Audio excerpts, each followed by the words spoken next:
Also, welcome. We get to call the meeting to order, and thanks to all of you. We have people, some of our committee here on Zoom.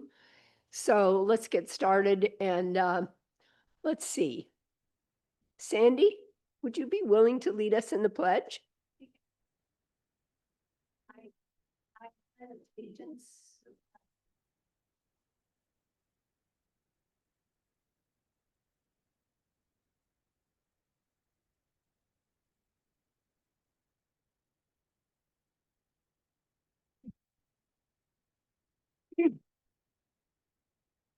Okay, are there any comments on approval of the minutes from the last meeting? Move for approval. Any objections? All Second. right. Minutes from the last meeting were approved. For emergency agenda and additions and deletions, I know we have time for public comment. A roll call. It's not on my list. If it's not on my list, Number 1. oh, it's a slash. This is somebody you always want to have watching out for you. It's not a second thing, it's right there. All right, could we please have a roll call? Yes. Okay, Carolyn Whiteman, I'm here, I think. Ted Benbow might be on Zoom. Shannon Carey. Here. Alina Davis. Here. Natasha Early is absent. David Epstein absent. Christy Hughes. Here. Joseph Janak maybe on his way. Richard Russell absent and John Weir. Here. Great, thank you all. Well, before we continue with the agenda, I would just like to start with bringing things up full circle and to acknowledge the group that met on Monday night for the baseball committee task force. And I don't know, were any of the others of you on that meeting on Zoom or otherwise? Well, I was on the meeting the whole time on Zoom. And I just want to acknowledge, first of all, you all on the committee on the baseball task force, which was Alina and Jamie and Richard Black and Coach Russell. Tony Hammond. And that was the task force, and you guys had done some homework before and were present for a meeting that went just short of 4 hours. So huge acknowledgement. And I know that the vice mayor was here in person. I know Richie Russell was here in person. I know Anna was here on Zoom, as was I, and were many others, I think. So I want to acknowledge that, and I'd like to acknowledge the manager because Ron helped to set this up. There had been some previous conversations about having the presentations on the turf or, what was going to be the ground of the baseball. And there had been discussions about where to make that presentation. And I want to acknowledge the manager for making the decision that the task force would take this on and that it would be an open forum rather than it being something that came to this committee. We were all invited to be part of it, but I think that was the way to handle it. And one of the things that I would just suggest as we follow through on that, this, if anybody is questioning, has to do with the turf on the baseball / multi-use field, which is over there.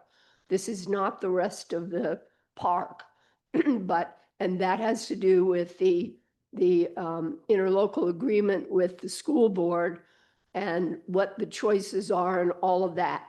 And so what I'd like to do is just acknowledge that I think that was a very educational session, and I appreciate the input of every one of the people on the task force. And I want to remind us 2 things. One of them is if there's some thought about having a questionnaire to the public about whether or not they would, what kind of turf they want.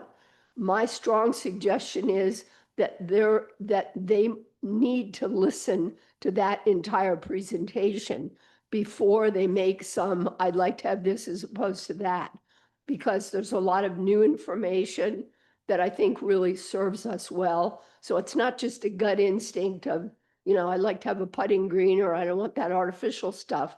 It's really much more involved and technical and sophisticated. So that would be one suggestion. That's me personally. And the other thing that we get to be reminded of is that only relates to that area over there. There, I'm sure, will be extended conversations later about turf or whatever is used on the rest of the park. So this is not a one-shot deal, but there was quite a bit of information on that. Does that meet, did I say that, Alina, since you're part of the committee, did I say that okay? I think you stated it pretty well. I would like to use the term baseball field that the high school uses rather than multi-purpose field, because we don't have that distinction at this point in time. The other thing is that I, as a part of that committee, have gone forward and have found more information by talking to the athletic director at Marathon High School about the preparation of his baseball field and the management and maintenance of it.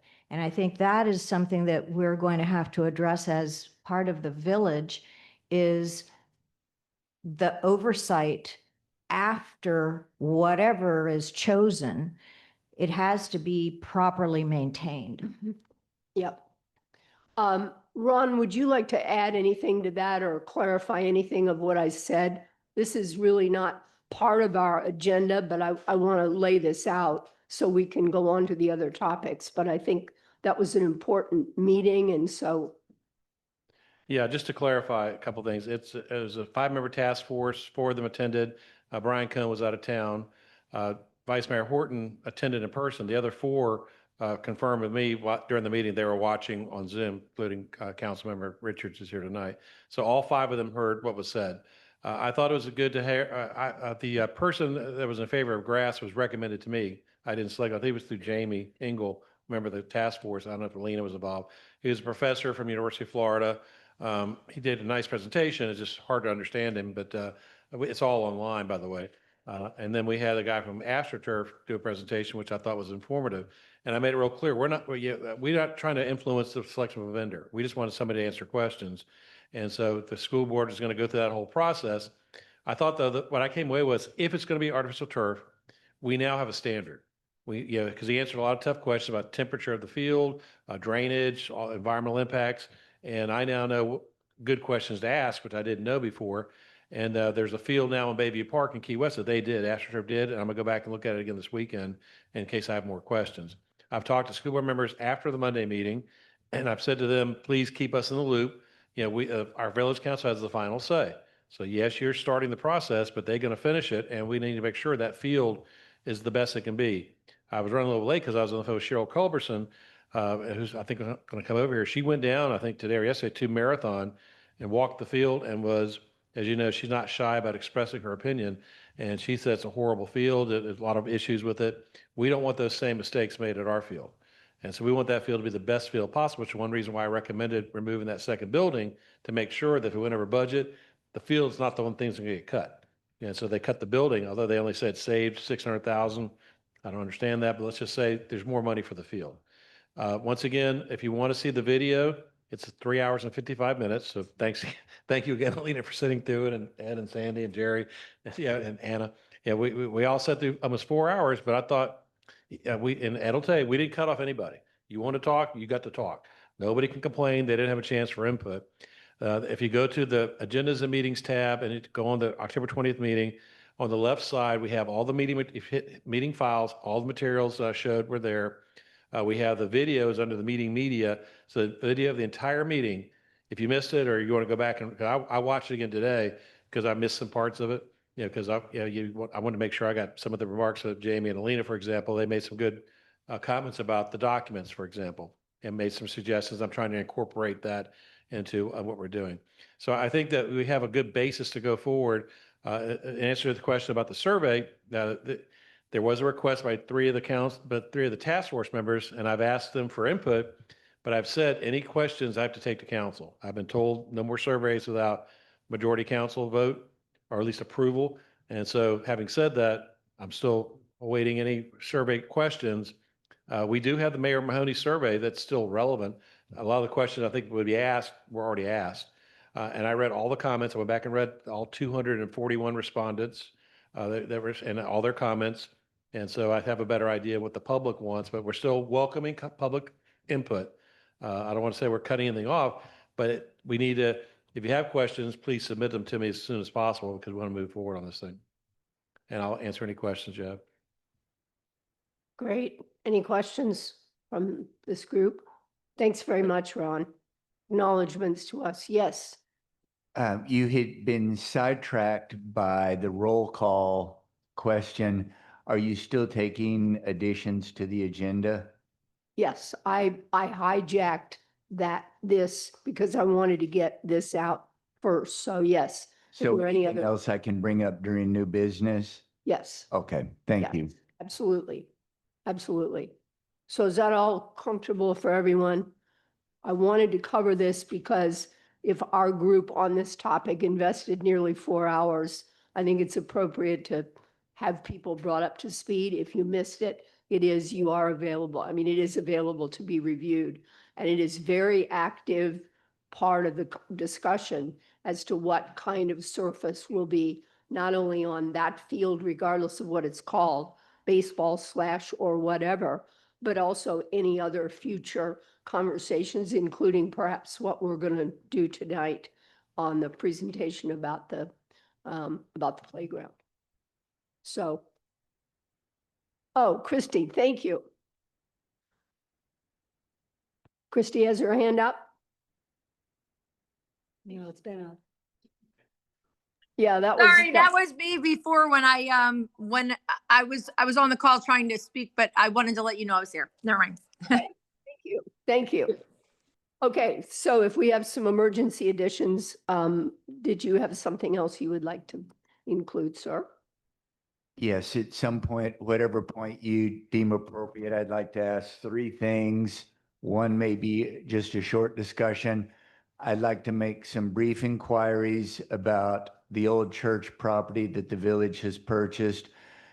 I would like to have a discussion and make a motion on phase 2 of the Miller Leg plan. And I'd like to have a discussion and make a motion on phase 3 of the Miller Leg plan. Okay, great. And considering the fact, if there's no objection, considering the fact that we have active presentations here, if it's okay with everyone, I would go forward with the 2 existing presentations that are already on the agenda, and then we will handle that after, if there are any objections. Okay? All right. So, public comment. Is there any public comment? Sandy?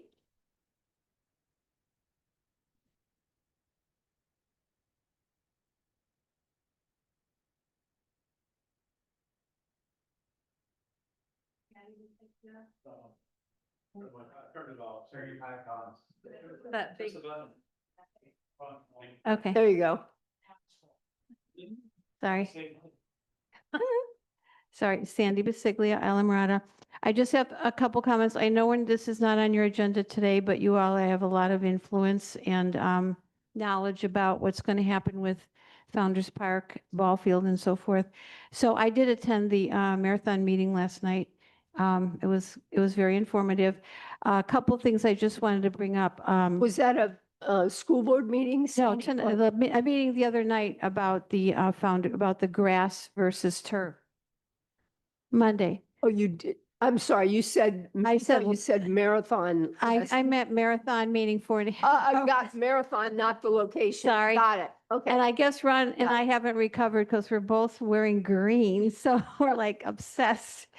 Anyway, a couple things that came up, and I know you all are aware of this, but on our tax bills, which we all got this, we're getting our bills this week, there's nothing approaches, the village taxes mine are going to be around 454 and the school board 336, and all the other categories on my tax bill are much, much lower than this, which I'm not complaining. I'm just saying for the amount of money we spend in the village and the school board, we should spend a lot of time talking about, what gets put in and what doesn't get put in and so forth. Then I made a comment at that meeting about the trees, because nothing really came up about the trees surrounding the ball field. There's about 89 trees, and there may be literally tons of water that will be artificially rerouted if this system or a similar system is adopted because it's put on the field. It was shown to us, and we don't know if in 1 or 2 or 3 years, if no one has studied the effects on trees and the water being rerouted over time, what will happen to the root balls? What is their ability to thrive and not just barely survive? And though Saunders did say no trees will be cut down, which we appreciate, what happens if 1 or 2 or 3 years from now they start to die, and that company that put in the AstroTurf should then, if it's AstroTurf, should be held responsible with large financial reparations back to the village. I hope none of that happens, and I hope we have grass, but the speaker who spoke was a salesperson. He wasn't here to sell, but he did bring samples of different things. And he brought a very small sample bottle of what he ended up telling me was wood splinters from Atlanta pine trees that get sprinkled into the AstroTurf. We will need truckloads of that. It does have several chemicals in it, but he did not discuss the chemicals. So we need, and we do have now scientifically published peer-reviewed scientific papers as of last night as to what chemicals may be in it, and that's very important. We're going to pass it on to the village, the school board, you as the chairperson, and Ron Saunders and everyone else as well. Sharon Mahoney did do a survey. We thank her for her survey. It did say that 50.62% who answered it said they wanted natural green grass. 39% said AstroTurf. 10% had no opinion. And our master plan, which we may be approving, and you all just spent hundreds of thousands of dollars on, said the residents don't really want a lot of changes in the park, including new structures. They were not asked about the AstroTurf at all, even though it's our park property. And lastly, Larry Zekwich, is that how you say his name? Zetwak, sorry. He did speak and talked about, I think it was 3 doctors who are local, and he mentioned statements from 3 local Upper Keys doctors who work with our children and families, and they all cautioned against the replacement of grass with artificial turf for safety and environmental reasons that may have very far-reaching effects over many years. So those were all important discussions that took place, and we thank Ron for allowing that meeting to take place and for all of the information on both sides to be shared. The school board is proceeding. They hope to break ground in April of 26, but this needs to be slowed down, as said by several on the task force the other night, and all the details ironed out, specifically about chemicals and in various components of turf, including why not natural grass if that's what the Islamorada citizens already said yes to. So I just wanted to register that comment, and thank you for listening. Thanks, Sandy. Captain Ed, you have a comment? Yeah. Okay. Now I've been properly introduced, and you'll find out why this is interesting to have left. There is a international really foundation called Public Employees for Environmental Responsibility. They have about 36 lawyers. They are all former EPA, state and federal agency environmental lawyers who got tired of their agencies not doing their jobs, and all joined this foundation. Their lead expert on PFAS, Forever Chemicals, is a very sharp lady who's also a senior lawyer. She was involved in the California statewide campaign against PFAS contaminated artificial turf. And I just got from her a presentation, an 8-pager, which I'm going to share with you all and with the village council and with the school board on whom I used to serve. And the incredible a part of all this is she goes over in her presentation all of the salesmanship that we heard in this presentation a couple nights ago. All of it. The most interesting part, just as a teaser, I'm going to send this all to you so you can study it in detail, is that she had a scientific analysis of just what's in this stuff, which was pitched to us as a benign, organic wood byproduct. It's called rockfill. And here is the list of what's in rockfill. This benign organic, this is supposed to reduce the temperature problem, which is widely acknowledged as real. Here's what's in it. Barium levels. The amount is here. You all who know what these means can study it. What's in here? Beside wood chips, barium, cadmium, selenium, zinc, phenol, 2-methylphenol, and 2,4-dimethylphenol.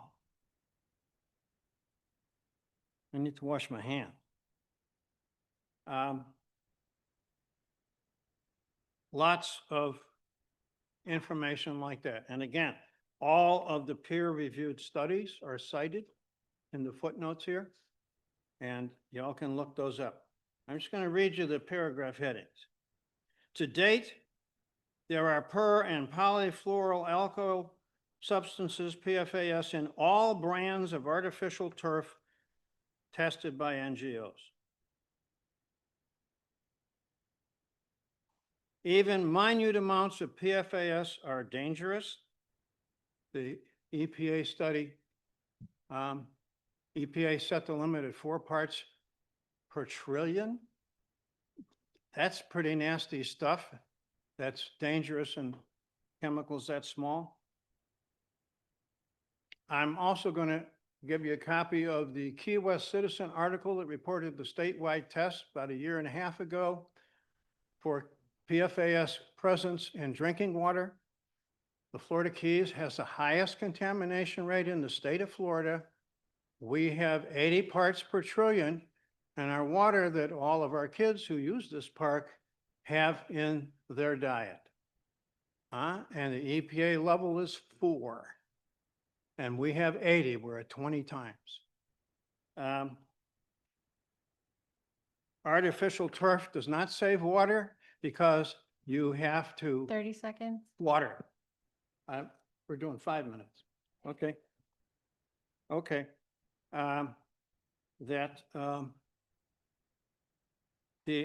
infills, all the various infills have problems just like this. The temperature is a real problem. It's not, it doesn't go away with all of these modern attempts at infills. The older infills were worse, but it's still very serious. And you have to cool it. You have to cool the whole field, and it lasts half an hour to an hour. And that's all the longer it lasts. So in peak heat conditions, that's the problem. Lots of other problems, and I'll share this with you all. Again, this is peer-reviewed PhD lawyer involved in national and statewide issues, is one of the leading experts on all this stuff. Thank you, Captain Ed. Are there other public comments? We may have someone on Zoom. And Craig,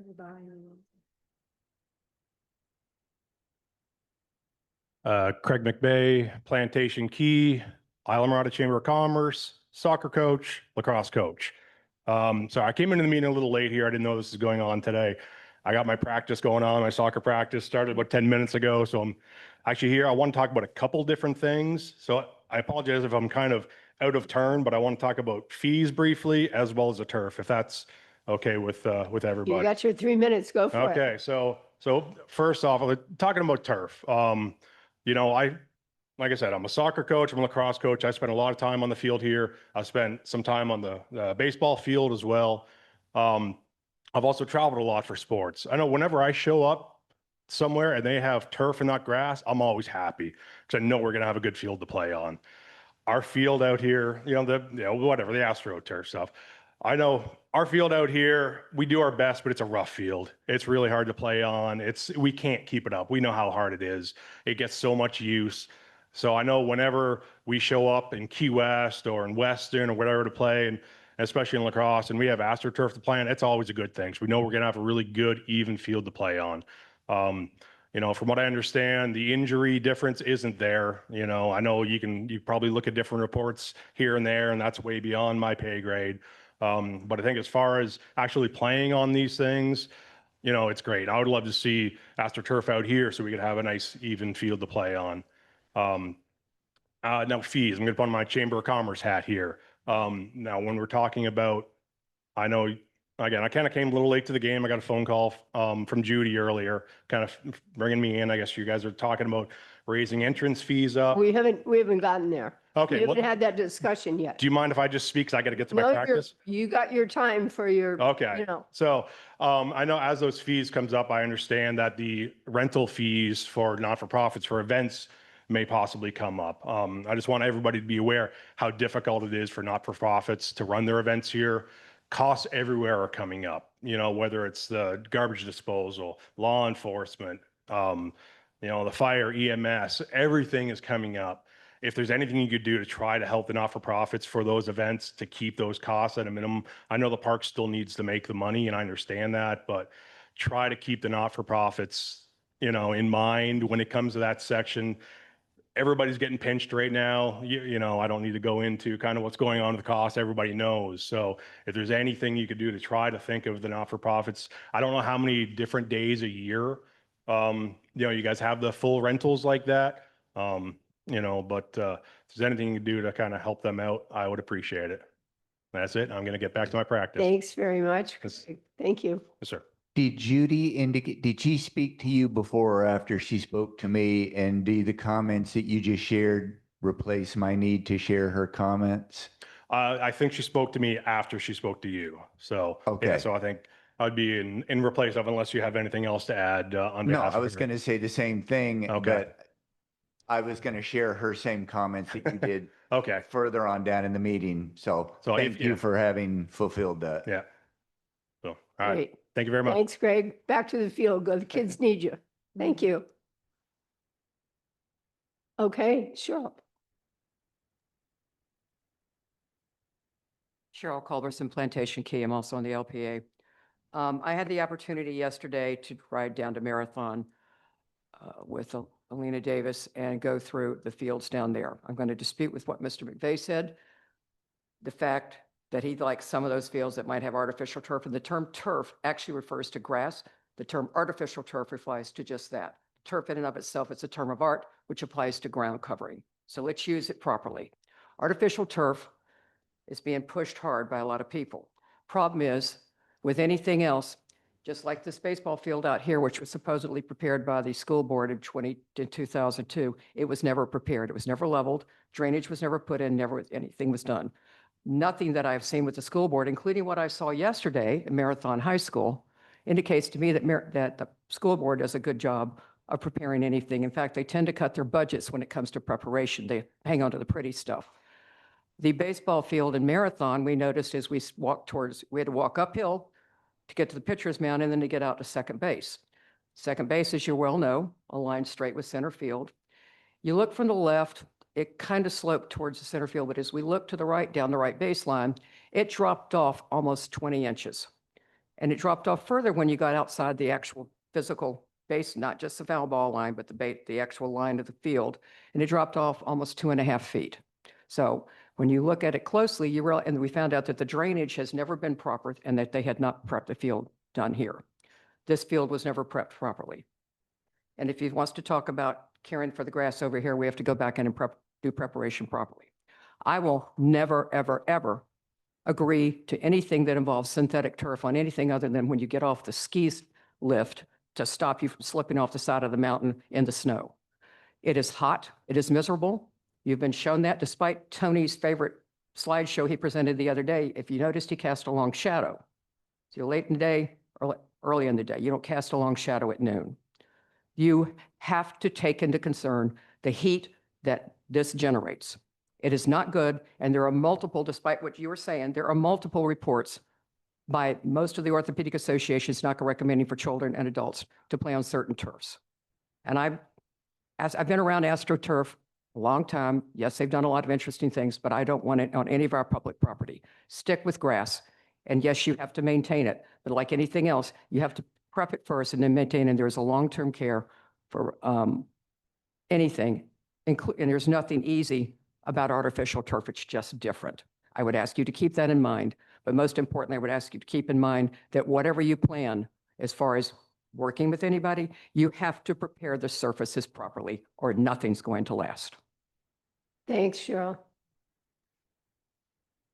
Any other public comments? Okay, we'll close.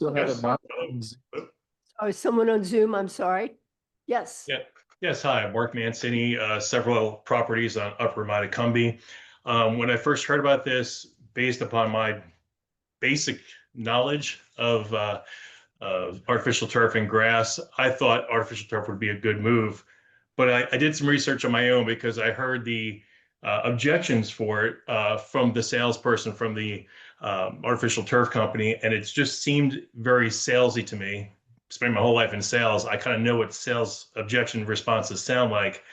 And I use Grok, and you can feel free to use ChatGPT to filter through the BS and actually get the real answers. But, you know, artificial turf for a baseball field is the equivalent of 5 billion, with a B, billion bottles of plastic, okay? We are the Florida Keys. If we do not lead by example with what we're doing for the environment, then we are sad individuals for even thinking of this, okay? So I definitely leading with that, not to mention the plastics, the microplastics that end up in our bodies. My wife and I are both physicians. I can tell you firsthand, this is a serious concern, adding more plastics to our lovely Keys environment. Second is injuries. Everyone has studies, okay? Honestly though, every pro athlete will tell you injuries are more exacerbated on artificial turf. And this isn't just a field for baseball people in the high school. People like who play kickball and stuff are going to be using this field, and we don't really want to use this. This field is the city owned, which in a sense is taxpayer owned and not high school owned. This is on loan. And they are kind of treating this and building their way like they own it. At last I checked, the high school does not have a plethora of Major League Baseball players graduating from the high school and getting drafted. I personally have gone to school with several professional NBA and Major League Baseball players, some of which you know by name, where I grew up. None of us, where I grew up in New Jersey, had even a grass infield, never mind AstroTurf. And yet we graduated a Major League Baseball player and 2 NBA players. One was a multi-year NBA All-Star. So I think that they enjoy spending other people's money, but honestly, they need to take a page out of the Doge playbook. This is our money. This is our field that they get to play on, and it needs to be done at our acceptance and what we consider is appropriate. And you know, I pretty much said what I wanted to say. I didn't think I thought it'd be capped at the 3 minutes already by now, but I'm pretty heated up about this because the number one reason is this plastic in the AstroTurf and the microplastics this will put into our Keys environment after it's taken away, because this has a limited lifespan. Once it's removed, it's the equivalent of 5 billion plastic bottles. And I don't know about you, I do not use plastic bottles anymore. I do not like microplastics. We are adding to this insane thing where a grass field we've all been using, all of us, our whole life, and we did just fine. So I really think that the city needs to kind of man up on this and not be pushed around by the high school. This is something that we pay well over $70,000 a year in taxes to the city with our properties, and I don't see this being a good use of our city taxes. Thank you very much for your contribution. Thank you. I'm told the time is, our timer says, thank you so much. And just so we were reminded, this is not really our topic for this evening. So this input is valuable. The public comment is always valuable, but this is not the topic that we have for our committee meetings. So we're not considering this. This is just not our topic tonight. So thank you very much. Is there anything else? Anyone else? No, no more public comment. Okay, then public comment is closed. So let me turn this over to you, Maria, or Annie, or whoever from staff would like to do the presentation and introductions. Yes, I would love to. Good. Thank you. This evening tonight, we have some special guests here that are going to give a presentation on our inclusive playground. I just want to give a little bit of background on the playground project before they give their presentation. So for this year's budget, 2025, 2026, we have $600,000 allotted in the budget for our inclusive playground project. TDC is funded. We received a grant from TDC for $497,771. So it is fully funded and we are ready to move forward with the project. And we have been working with our great attendees here from Playmore on the design of the project. For just a little bit more background on the playground, during the master plan process, Miller Lake Associates recommended to move the playground where it's currently exists now over to the volleyball court area. So it'll be one large playground instead of two separate playgrounds for different ages. So that is, and tonight design, you'll see that it's one large area and it's located now where the volleyball court is on the beach. There was also a committee that was formed to help with the design process to give input to our design team. And that committee consisted of Natasha Early, who's on the Parks and Recreation Advisory Committee, Lumi Fentus from Miller and Legg, so she's also on the committee, Christina Patience from Public Works, Annie, and myself. So it was a good team of folks that gave input on the design.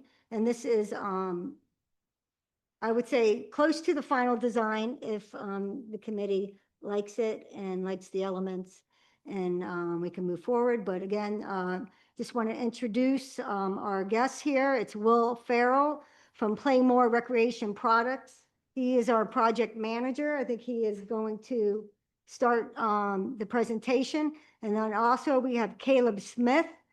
He is the owner of the Sunshine Turf Company. Great. So take it Welcome, away, gentlemen.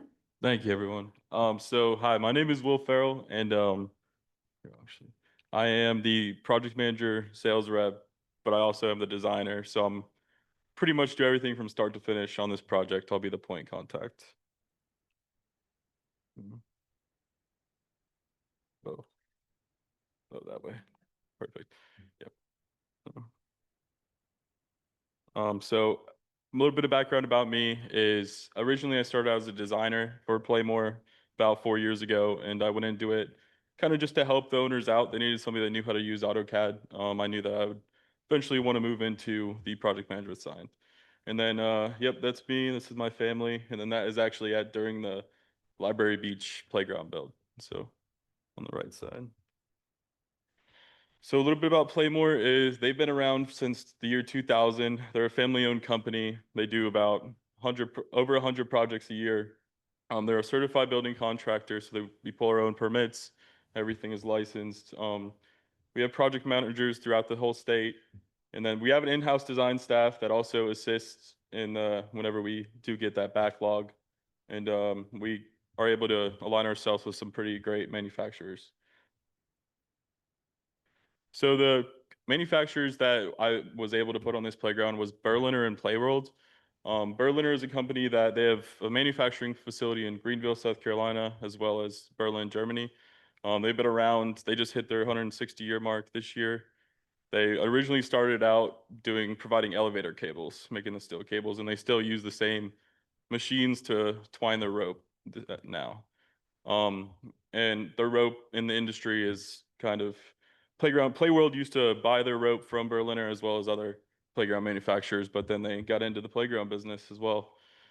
And then Playworld, they're made in the USA in Lewisburg, Pennsylvania. They've been around for about 50 years, and they're a leader on inclusive design. So I'm just going to go through kind of the renderings, and then we're going to kind of break down after the fact. So this is just one of the overall pictures showing just the variety of components that we provided here from your littles all the way up to your older generation. So, and then we like to add some imaginary components, and we really wanted to target this to be a inclusive playground. So not just accessible, but also inclusive for any type of disabilities, sensory, or any problems.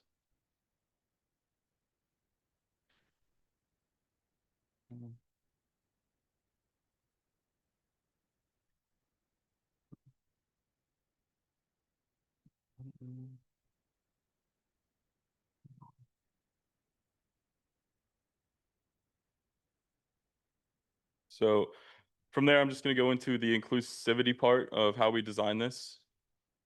And the one thing about the difference between inclusive and ADA accessible, being ADA is pretty much just a accessible route from the parking lot to the playground, and that would legally define that as accessible.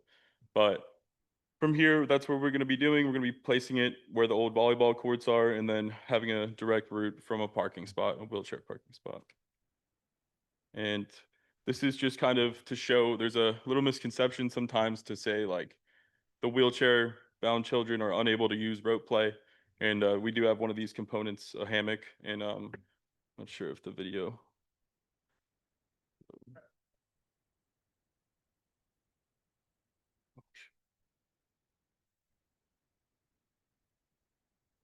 Oh. There we go. So one of the other key points of inclusion is being able to play with everyone, kind of bringing everyone together rather than separating any other everything. So as you can see, the wheelchair bound child was able to get up onto this hammock on his own. He's playing with his friends. They're all having a good time together.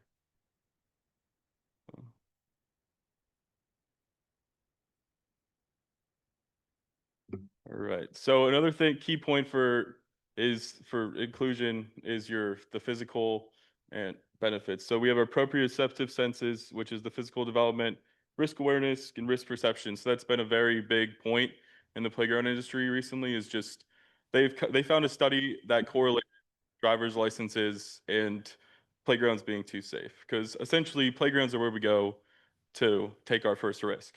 So that's how we're going to learn and grow up, to take those risks, take those next steps. And then our vestibular senses, which play large benefits into all of the children's developments. You're spinning, bouncing, and you're swinging. So over here we have a Palmetto Saucer hammock swing. It's a multi-user swing. And then we have a wheelchair accessible spinner with handhelds. And then our ICO right there, climber, that gives the child a sense of height, but they're not going to fall through. The fall height on that is 4 feet.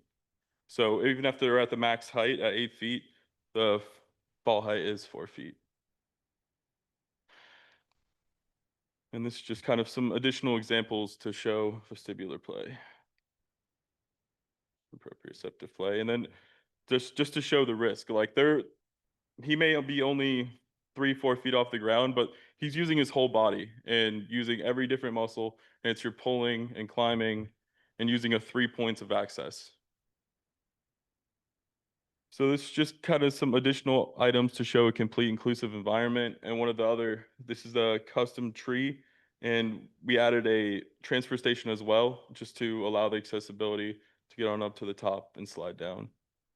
And then there's some sensory panels along the Ocean Wonder Wall, and then just the ADA accessible parking.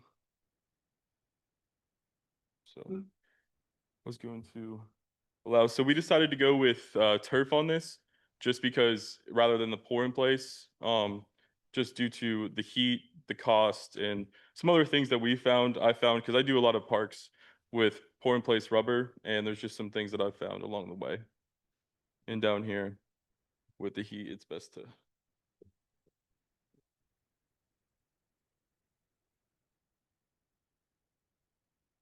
Where he changed it? Oh. Sorry. Oh. You want to talk more? Yeah. We'll jump into his after, but additionally, so these are the site amenities we're going to provide as well. All of these have a 20-year warranty against rust, and in this climate, that is the best thing that we can offer for there. They may not be as aesthetically pleasing, but they are going to last and get that longevity that we all love.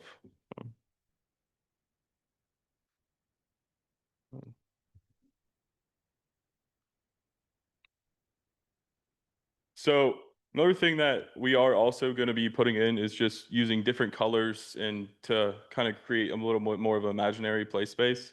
So far we have a starfish added, a dolphin added, and then kind of a beach to water theme. One of the things we're kind of talking about is including either the hopscotch or maybe some additional animals. And then the infill that we will be using on this one is the T-Cool, which should drop the temp by around 60 degrees of the turf. So. That's 6 degrees? Oh, 60. Yes, up to 60 degrees. Yes, ma'am. Any questions? Can you, I have a question. Yes, sir. Can you hear me all right? Yes, sir. My name's Ted Benbow. I'm one of the committee members. So a couple comments here. You said that 20-year life because it would rust, because it could be rust. What material are you using that you would put next to a beach? So it's a very thick plastisol coating. It's about it's about a 1/4 inch thick.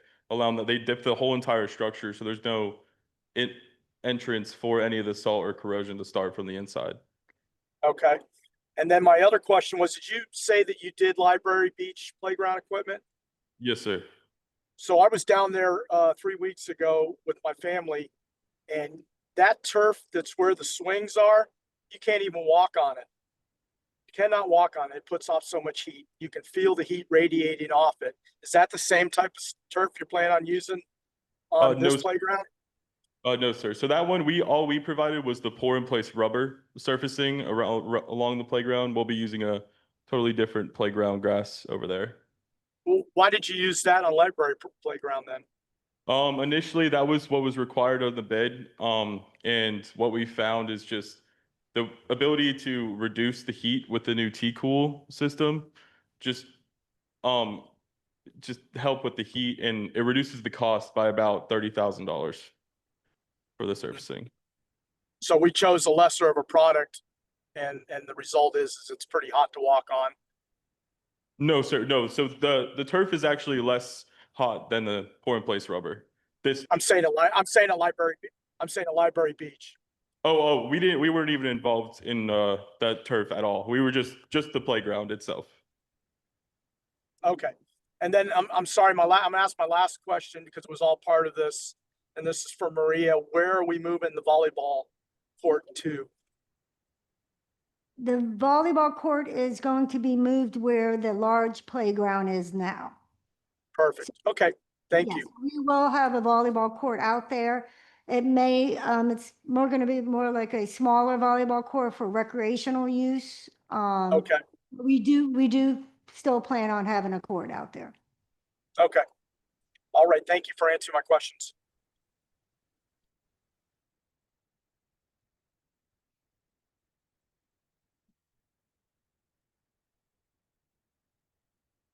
Hi, my name's Caleb Smith. It's great to be here. Pleasure to be here. Thank you so much for having me. Said if I, or I, I was told if I brought up baseball field that I might have to delay my flight back home. So I'll just kind of keep it brief and talk about the playground. I have a kind of just a picture book to pass around of different playground surfaces that we've done. And I'll provide a sample as well, and I'll just kind of pass it around. Is that good? Does that work? Yep, whatever you suggest.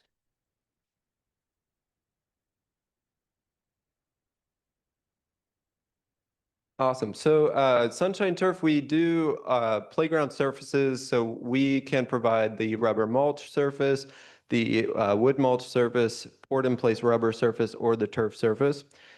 We get a lot of, obviously turf is the main thing. It's happening all over the country. And there's a lot of solutions that it provides. And there's a lot of reasons that many people love it. So with that, I will get started. So a couple things that the playground surfacing solution, so it can give us an exact critical fall height, which is extremely important, as Will was talking about. When childs take their first risks, right? They're swinging, they're bouncing, they're jumping, they're playing, and of course, they fall. And to minimize potential risk with injuries, there's the critical fall height, different pad thicknesses. So each one is not only each thickness and corresponds with the playground equipment, how high it is. And so they're lab tested with our systems. They're lab tested and they're also site tested in real use. And so we know which pad thicknesses are required to meet the ASTM standards for critical fall. Accessibility, wheelchair, so we have all the testing on that as well. So it's ADA compliant. And as I understand it, that test is the resistance that a wheelchair has while it's being pushed. So this gives us, artificial turf. Everybody likes it a lot better than the wood chips or the rubber mulch as far as being able to wheel and being fully inclusive. Well, I'll just kind of skip through really quick because, yeah, wanted to talk about warranty. So it has a 15-year manufacturer warranty and a 15-year workmanship and care warranty as well. So this is the system basically. Right here on the left-hand side is a cut sheet showing the materials that go underneath of it. The bottom layer is a 57 stone rock. It's a large drainage layer. It's 4 inches of that. The second layer is a smaller stone. It's a leveling stone layer.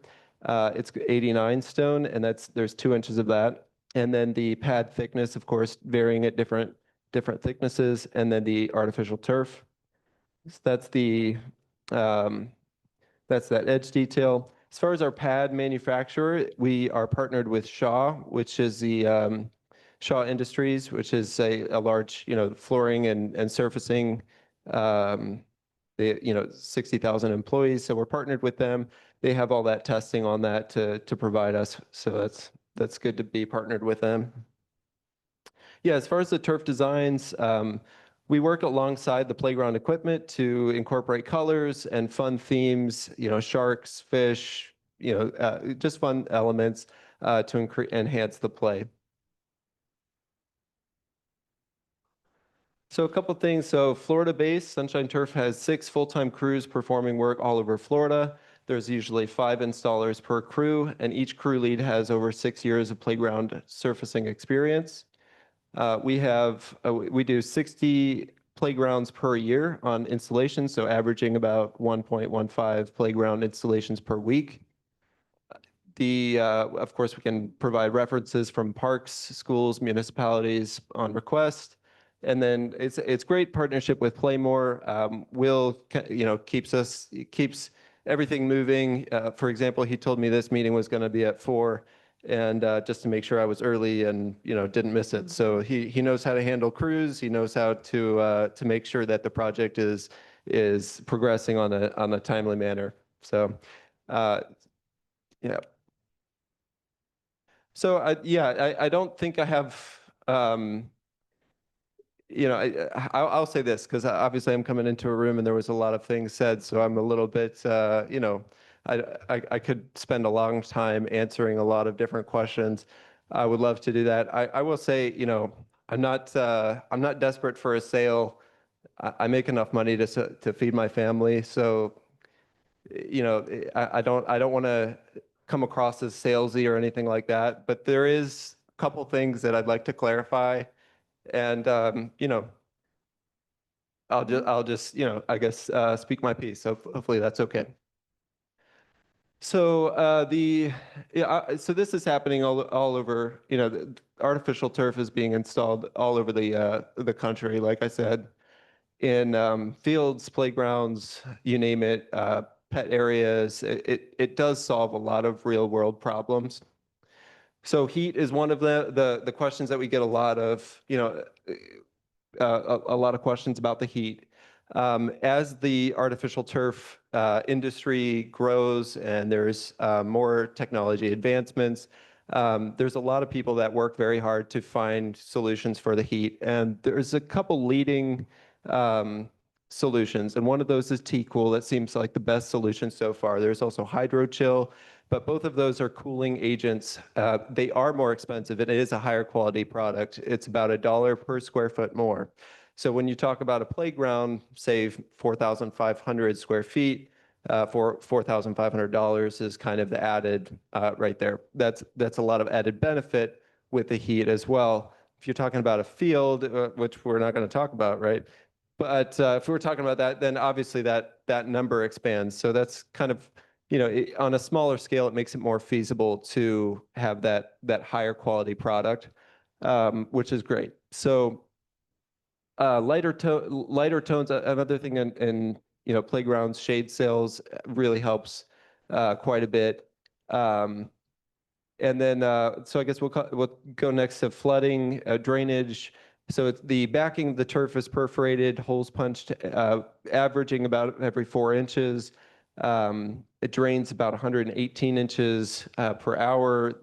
The artificial turf does. The pad is a little bit less than that. The whole system drains about 100 inches per hour, which is pretty substantial. So we're able to have a lot of rainwater flow through. Cleanliness, it is easy maintenance. It is very easy maintenance. So basically blowing off leaves and keeping that maintained. If there's a storm that brings a lot of sand in, sand is actually what's commonly used for an infill, so it doesn't hurt the turf at all. That isn't the case with the poured-in-place rubber, which is a lot of times, especially by the water, why it's that switch is made, because if you have all that sand go into the poured-in-place, it locks up. It makes the surface a lot harder, and so that it won't test well if you do a drop test, a safety test on the fall height. It's not going to test well after a couple of years. So that's where by the water having that pad underneath, you can have that safety for longer. So environment. So there are a lot of different rubber, a lot of different infill options. There's standard sand, EnviroFill, Optifill, Rockfill, rubber, all sorts of things. We're proposing T-Cool. So I think we have maybe a little bit of information on that, but if you just search T-Cool, there's a lot of information online about it. Durability and repairs, I think I'll get into that on the next slide, but it's very, there's one thing that we do with our design that's I think very effective. So with swing sets, especially with wood mulch or rubber mulch, the swing sets, especially in high foot traffic areas, that material gets displaced. And so you don't have the right testing fall height unless you maintain it very regularly. So we've seen a lot of cities, municipalities get a lot of lawsuits because their kit parents' kid falls, it wasn't maintained properly. So artificial turf, it provides a stable solution for that that's long lasting. Yeah, I'll go into PFAS a little bit. So the PFAS, I'd like to know, Captain Ed brought this up, and I like that he did. I would like to know the dates on those tests and those reports. So I think I'll get with him after this. But because there's been, like I said, there has been a lot of innovation over the years, a lot of large, well-meaning contributors to that innovation. And so what we've seen, and with testing, there's a lot of imported products still have that. Some don't, some do, but a lot of them do. The imported products do have the, I think it's called the polyfluoride coating on their products. And then some old a lot of older generation artificial turf products do have that. And but this is a big thing. This is being talked about a lot in the industry. We hear it a lot, and so there's a lot of people involved with this, and making this making the artificial turf manufacturers change their processes to eliminate those things. So the new product. That's why I'm asking for dates, is because the new products that they're making are. So they're not made with the PFAS, and they don't have it in them. They're PFAS free. So it is. I'm not sure that that's a current issue.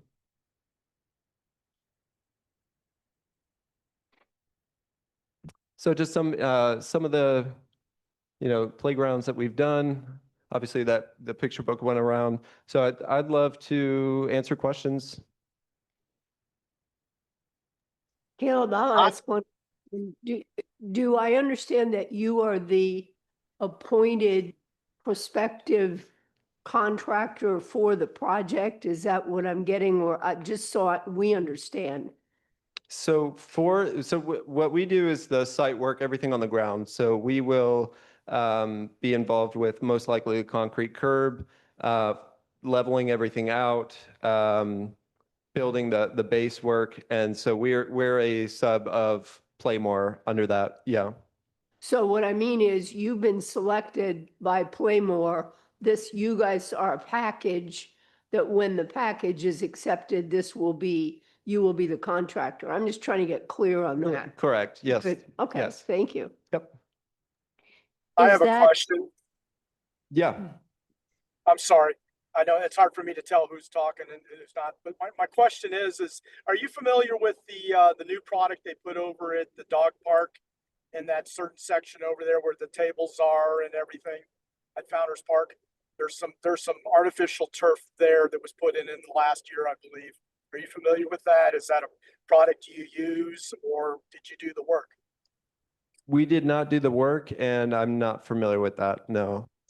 Well, my question is then, and I guess I don't know if you'll be able to answer it. So it looks beautiful. It holds up well. I use the dog park several times a week, but what I've noticed with playing Frisbee with my yellow Labrador is that his pads get rug burn, not from heat, but rug burn from, playing Frisbee, where in that same area before he did not. And so my concern is what kind of rug burns will children get? Forget about the heat and the plastic, the plastics that are toxic and all that stuff that everybody's made a complaint about. What is the safety on that when they fall? Because it sure seems like to me, I think everybody in this room remembers getting a rug burn when they were kids. And that, I think we're kind of setting the kids up for that. Plus, it sounds very expensive with all the studies you talked about. And I'll mute myself and listen. Yeah, great question.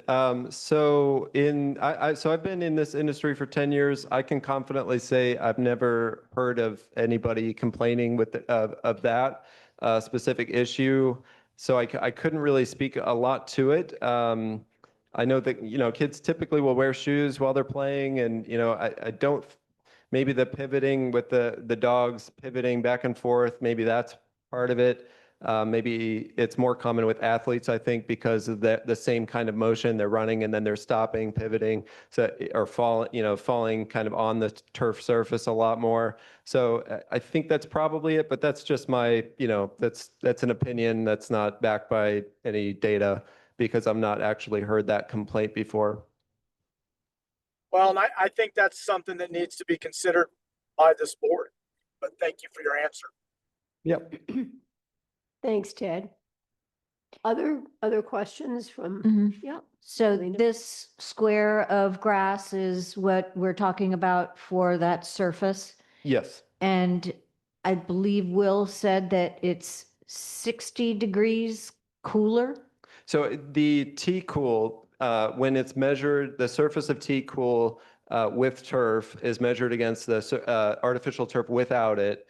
It's up to 60 degrees cooler, and that's up to. So I think averaging around, I think 40 degrees cooler is kind of the average of what that provides. So it's not, being completely honest, transparent. If you put your hand on it when it's 4 o'clock in the afternoon, no cloud in the sky, it's going to be hot to the touch.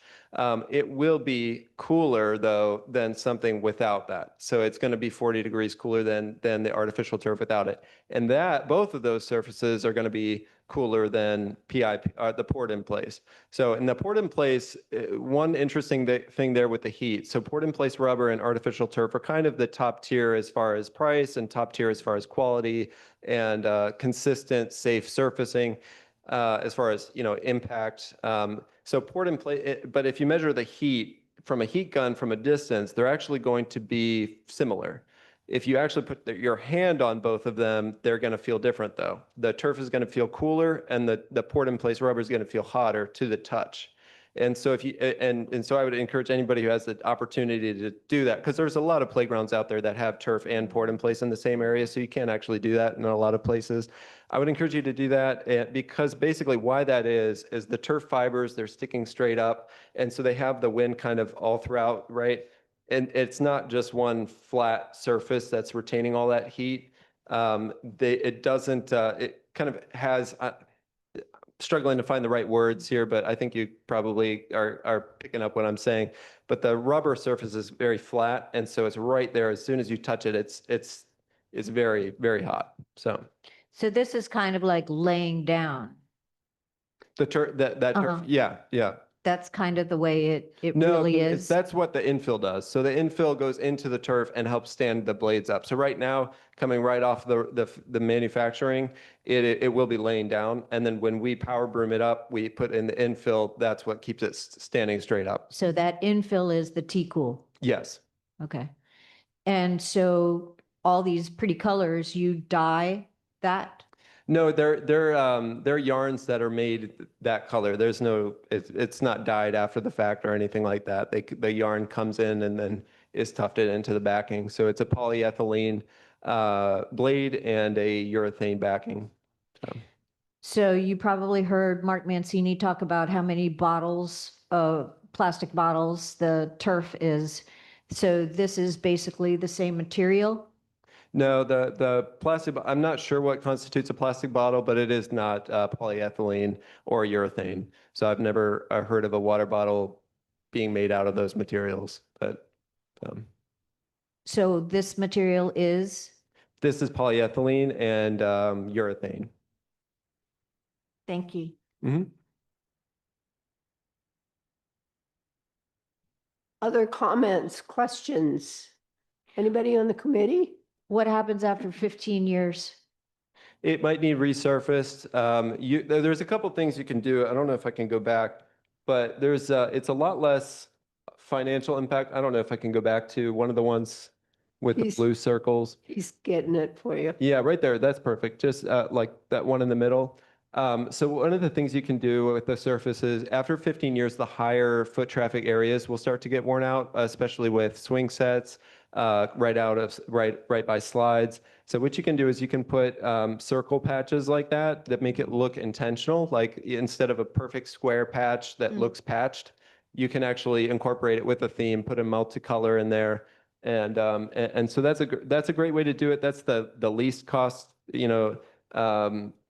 after 15 years. The other thing you can do is you can resurface the entire thing after 15 years, but you won't have to touch the underlayment material. So that will stay, you'll just resurface it. So it will be a lot less expensive to resurface after 15 years. You're not redoing the entire project. Do you know anything about the pour-in-place product? A little bit, yeah. But, so what is that made of? What are the materials made of, to Yeah, make- as I understand it, Will might know a little bit more, but as I understand it, there's a bottom layer of rubber buffings. It's basically ground, like shredded rubber that has a bonding agent attached to it, a kind of epoxy attachment to it that bonds that together. And then there's a top about a half-inch layer of, it's still rubber with it's a bonding agent as well on that. It's much more dense though. And so that's kind of that top layer. Underneath of those two layers is usually 3 inches of rock. So does that help? Yep. Yep. Another thing to note on the rubber is the warranty for the rubber is a 5-year warranty with a resurfacing after 3. The warranties are significantly different. And I just ran into this at a project. We were actually getting rid of the rubber and replacing it with turf at a school in St. Petersburg. And we didn't plan for this, but when we went to take it to the dump, we had to pay an additional fee because they considered the rubber toxic. So it's This was an alternative. This is not what you're talking about. no, ma'am. No, ma'am. Right. Yes, it's difficult with the playground surfacing because you could always do mulch, wood mulch, but like anybody with a wheelchair, it's defined ADA inclusive. But if you see somebody with a wheelchair roll across mulch, it is terrible to see. Like you feel terrible. So unfortunately, the 2 main components that they have right now for real surfacing for playgrounds is turf and pour-in-place rubber. Great. Maria and Annie, do you all have any comments? Well, go ahead. Yeah, go ahead, John. I saw a child who was on a playground once in Melbourne that had mulch instead of this better quality service, and they fell off the playground and ran a piece of cypress mulch into their hand and had to have surgery to have the cypress mulch removed. I would endorse this as a safer surface. Excellent. Thank you. Annie, Maria, do you guys have any comments? You've reviewed all of this. This is your selected choice. We have, and we know that, the artificial turf is a big, question when it comes to the community and installing it here at the park.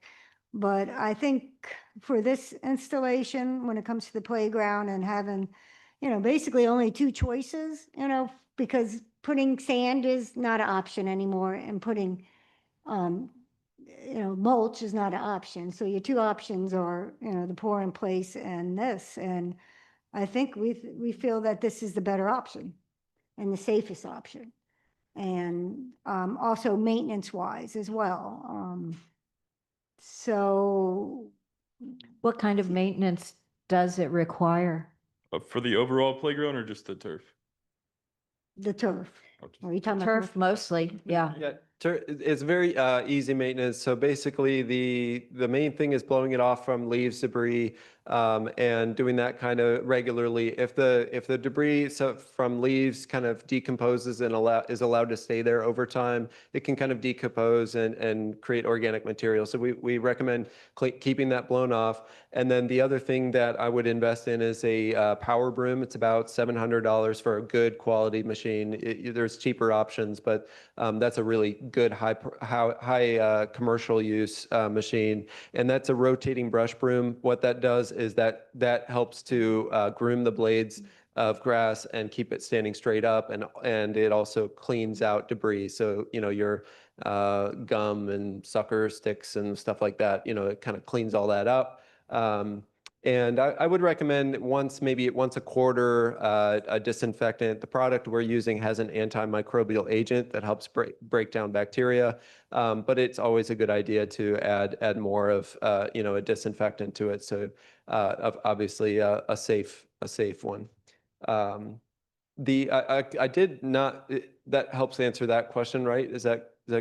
I did forget to mention a couple of things on that product. So that product right there, it's called PlaySafe, and it has antimicrobial element, like I just mentioned. It also has anti-static in it, which is I know this for older models of cochlear implants that they were shorting out with the static buildup with kids with that cochlear implant. They would touch something and it would short out. I don't know if those still are still around, those older models. I'm not really sure on that, but it was designed for that, for that purpose. And then obviously just annoyance of the shock. So the material absorbs shock so that, the children don't have to, basically. And then I think those are the main two kind of technologies that are incorporated into that product. So What are the dimensions of it?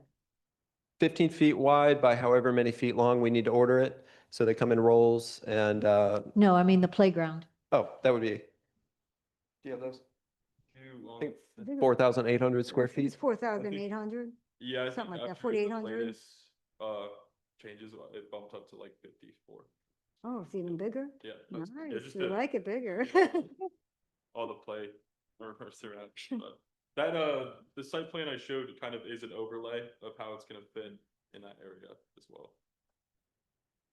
And then another question that I did ask Caleb was about the sand on the beach and because obviously it's on the beach. So what surface would hold up better? Would it be the artificial turf or the pour in place? And the answer was the turf, because the pour in place will break down over time. And does that include wet feet that come in from the water too?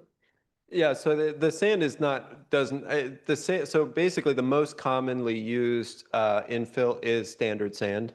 So sand is not going to hurt it at all. If it's completely covered in sand, then I would just use that power broom to brush it out, but that's it, so. And we do have a power broom that we maintain the dog park turf with. So we already do that maintenance projects at the dog park. Perfect. Along with putting material down for odors and so forth, so. So let me get clear, is our next step as a committee to vote to endorse the selections that you all have made so that we as a committee recommend this to the village council? Is that correct? Okay. Yes. Are there any? Yeah, sure. And Caroline, I have a few more comments and questions if you'll indulge me. Okay. If we're going to be voting on this. So one question for Maria, and then I got a few comments. Maria, what is the current life expectancy on the current playground equipment we have that's on the beach? The current playground equipment? Yes. What's the life expectancy? What's left on? I mean, I'm sure you guys must have a life limit on it. Reached it. It's over 15 years. We installed it in 2015. So we're at. Okay. And what was the life expectancy on it in 2015 to be replaced? Do you know, Will? You would probably know that. I mean, it's. I don't know from back then. The main thing that we face down here is just the additional salt. So how we combated that for library is Playworld did a special coating as a test run for down here where the paint is triple the thickness. But unfortunately, they didn't want to do that for this option. So that's why I went with Berliner, which is the German company, because they just come standard with double the paint thickness to maintain that longevity. So what's your life expectancy on your equipment then? Maybe that'll answer the question. 15 years. So Okay. So 15 years for so there's different warranties for different aspects of the playground. So all posts and steel is 15 years. HDPE plastics, which is like your slides and some of the paneling that you see on the main structures, 10 years.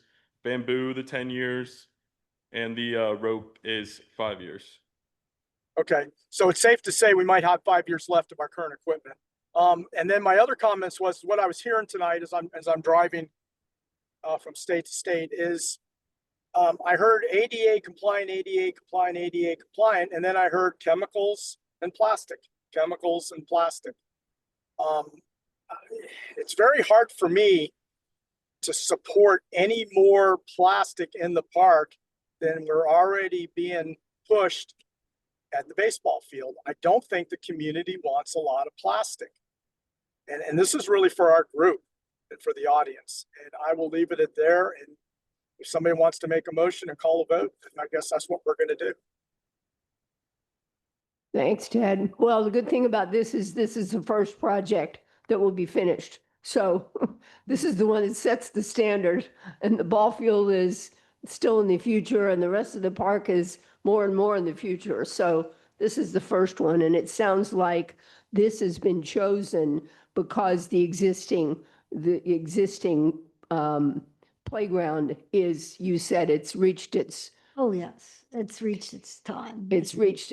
So this one is, See, we have funding and. And there is majority of funding. The funding is from TDC funding. okay, So. Yes. And that grant, we have to follow through with that grant or we're going to lose that money. okay. So. So this is timely and, Oh, yes, okay. and it is needed. If you go out there and inspect the equipment, it's rusted and we've patched it as much as we can patch it. We've replaced parts on it. So it's due, and we highly recommend it. Okay, so if there are no more comments from the committee, I will entertain one more question. Point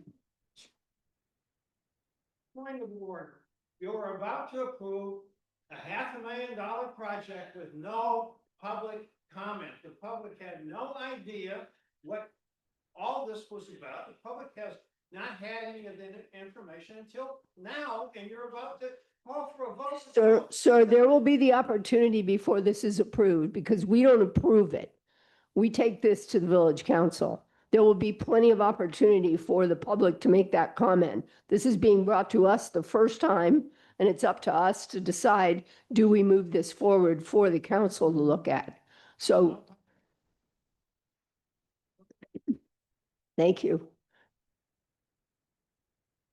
Yeah, Tasha. First, Will and Caleb, thank you for coming down here, and thanks for the time and effort that you put into this. We appreciate it. You've put a lot of these in the state of Florida, so you're aware or very versed, I would guess, in the storms that we see.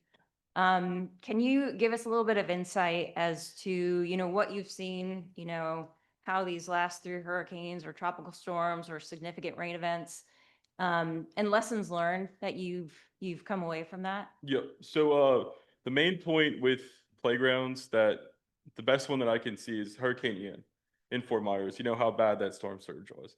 So we had a playground that was right on the river in downtown Fort Myers. The city of Fort Myers spent $1.3 million on this playground.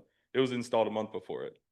After Hurricane Ian, the day after, there was concrete bollards throughout the whole entire playground that from the storm surge that floated them up over a fence into the playground. And the playground is still standing. The one thing with the most important part is taking down the shades before storms. I know it's very difficult and very hard to do. And I know maintenance, it's hard to get somebody to go out there, spend a couple hours to get all those shades down, but that's really going to be the only fails that happen. None of the panels failed, none of the decks failed, none of the steel failed. It's all the majority of the shade sails that do fail.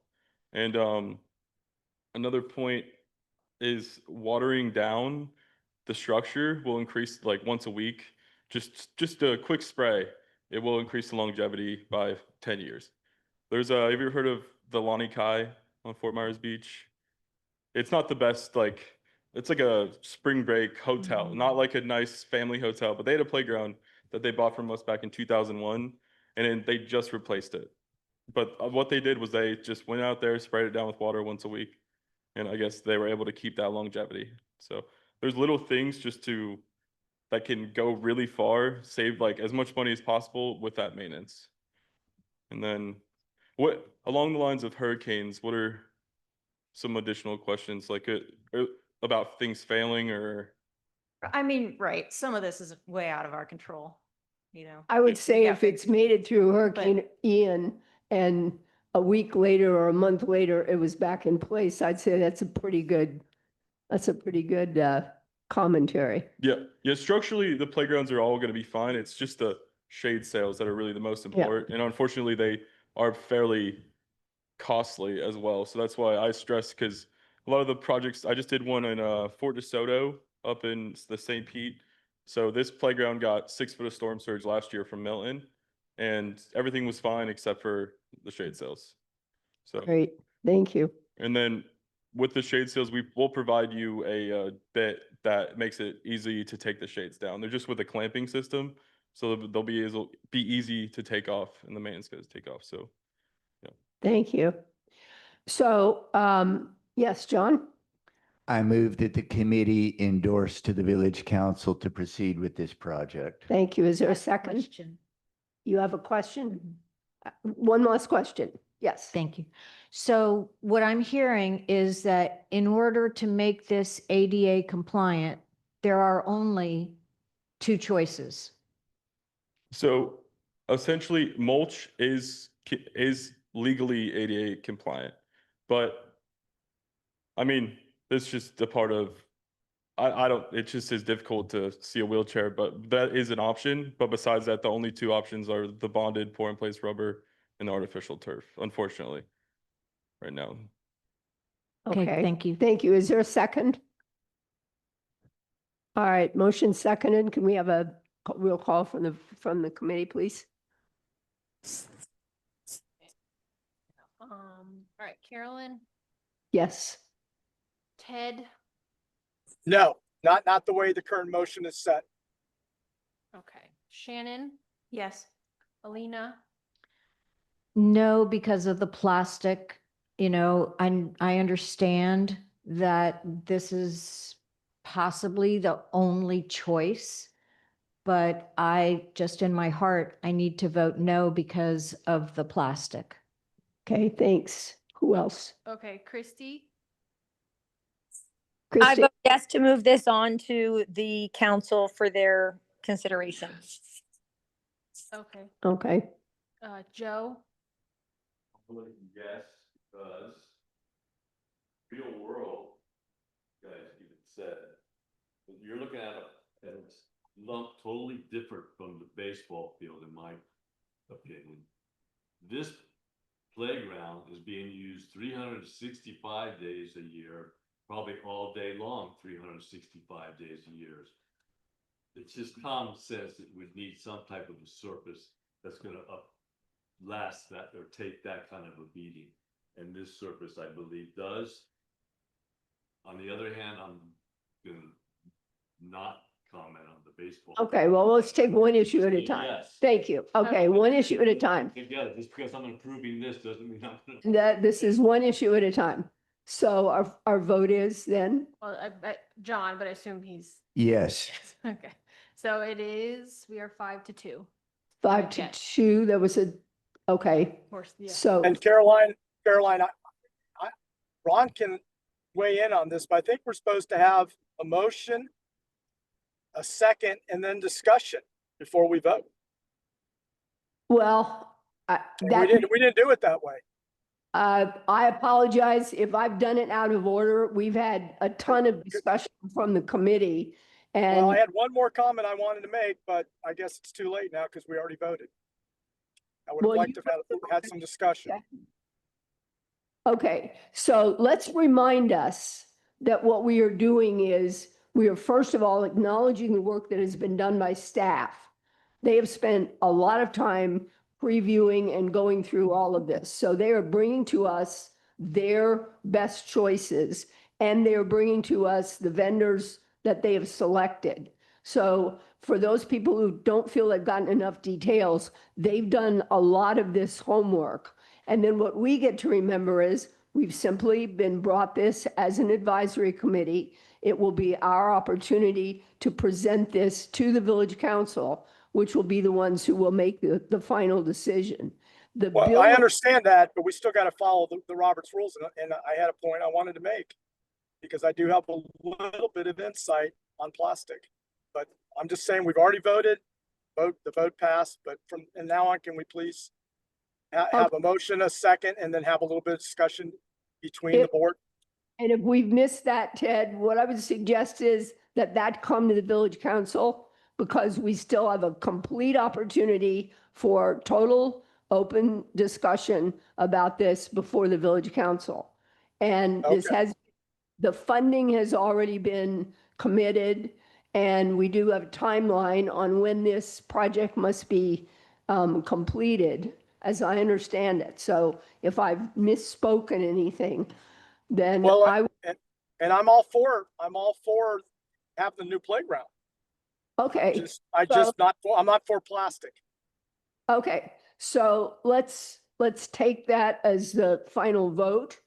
And then the recommendation will be made that the committee has previewed this. And with a vote of 5-2, we have endorsed the work that has been done by staff and presented to us by our prospective vendors. And this will then come to village council. And there will be plenty of opportunity for open conversation about this when it comes to village council, because that's when then it's a public discussion. So I just have one last question. Is there an age limit on when somebody can go play in this park? No. Because I think it looks pretty cool. No. I think it'd be really fun to go over there. So thank you both very much, William and Caleb, for your extra travels and for coming down. And Thank you for having us. we appreciate your time. Thank you. Okay, Maria, Annie.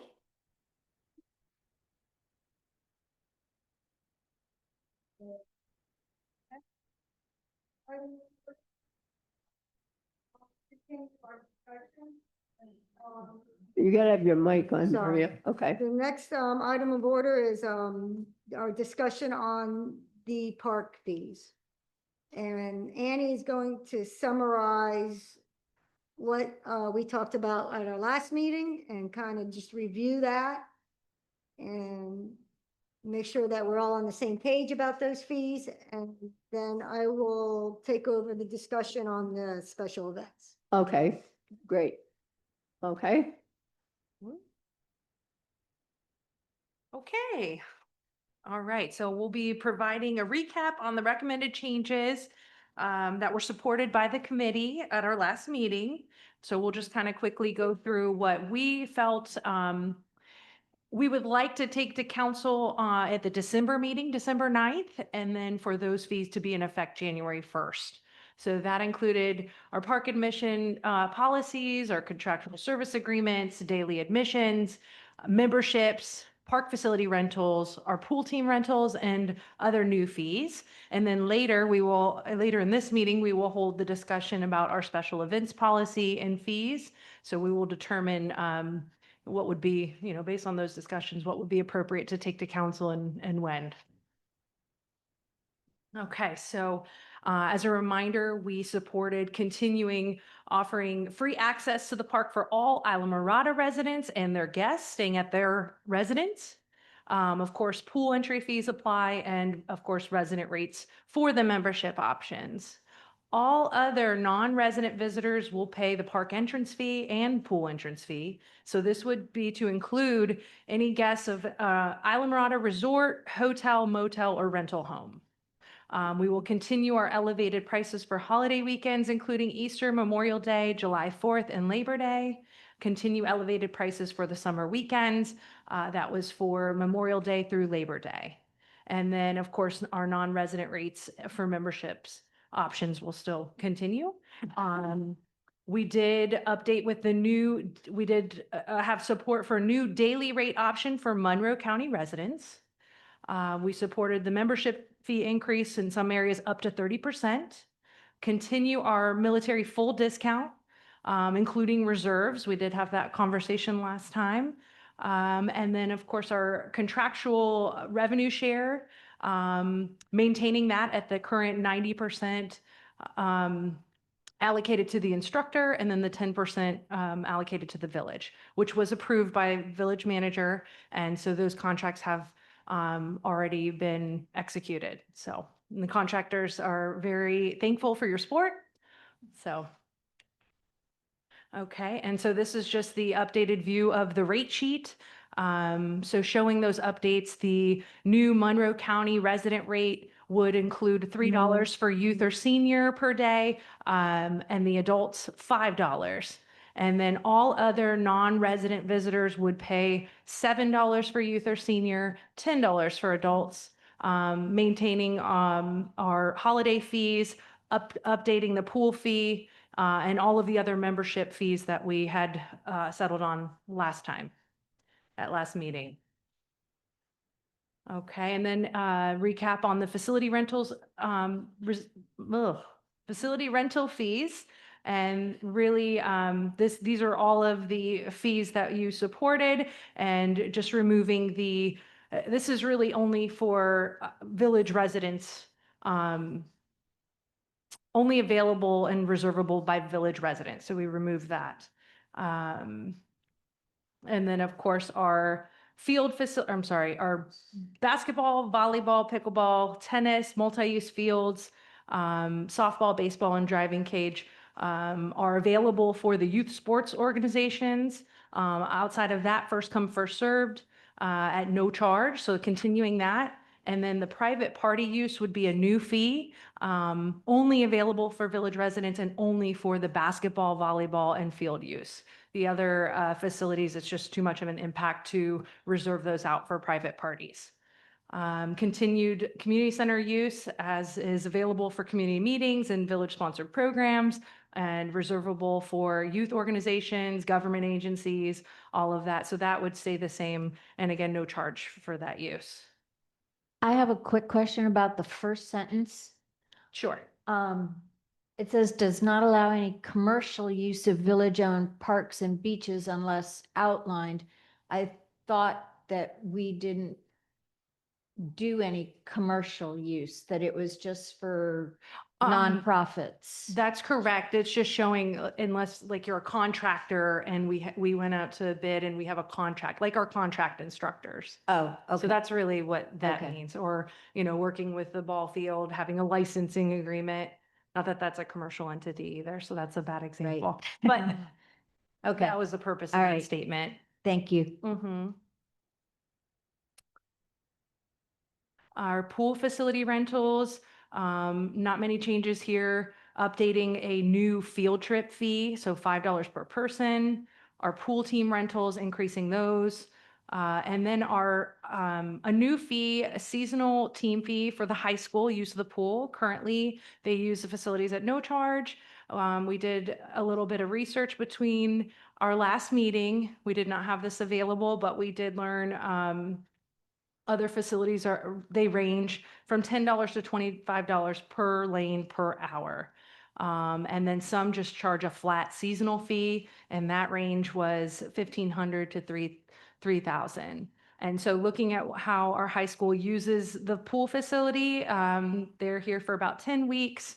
They use 4 lanes for an hour and a half, 3 times a week, Monday, Wednesday, Friday. And then they have on average 4 swim and dive meets, which are roughly 2.5 hours. So looking at that and that range, we are recommending a flat fee of $3,000 for the season, which would include practices, the weekly practices and the swim and dive meets. And they typically have about 4 meets a Yes. season. Yeah, Would John. that 3,000 apply to Isla Crawford? No, this is just high school swim team. Swim and Okay, I dive. just wanted to make sure because she couldn't possibly No. recruit enough synchronized swimmers to cover that. No, Okay, no, so only the high school. right. Okay. It's for the season that the high school uses the facility for swim practices and their meets.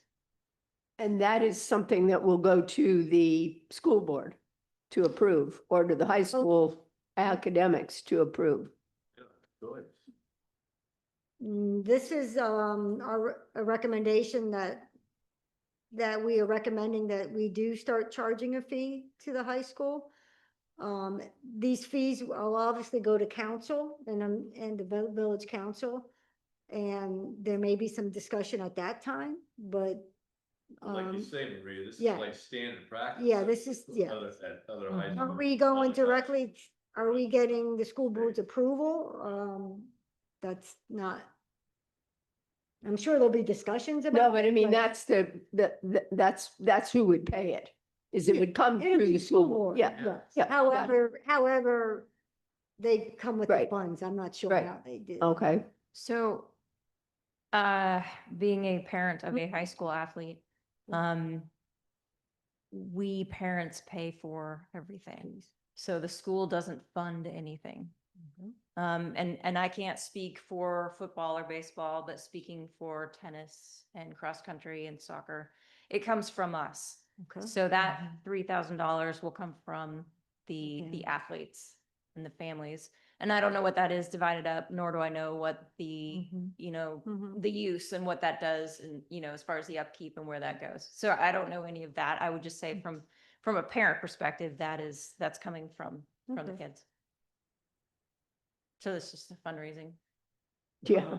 And that's kind of, when we did speak to John Olson about this, and he said, yes, he says he's not quite sure where that money would come from as well.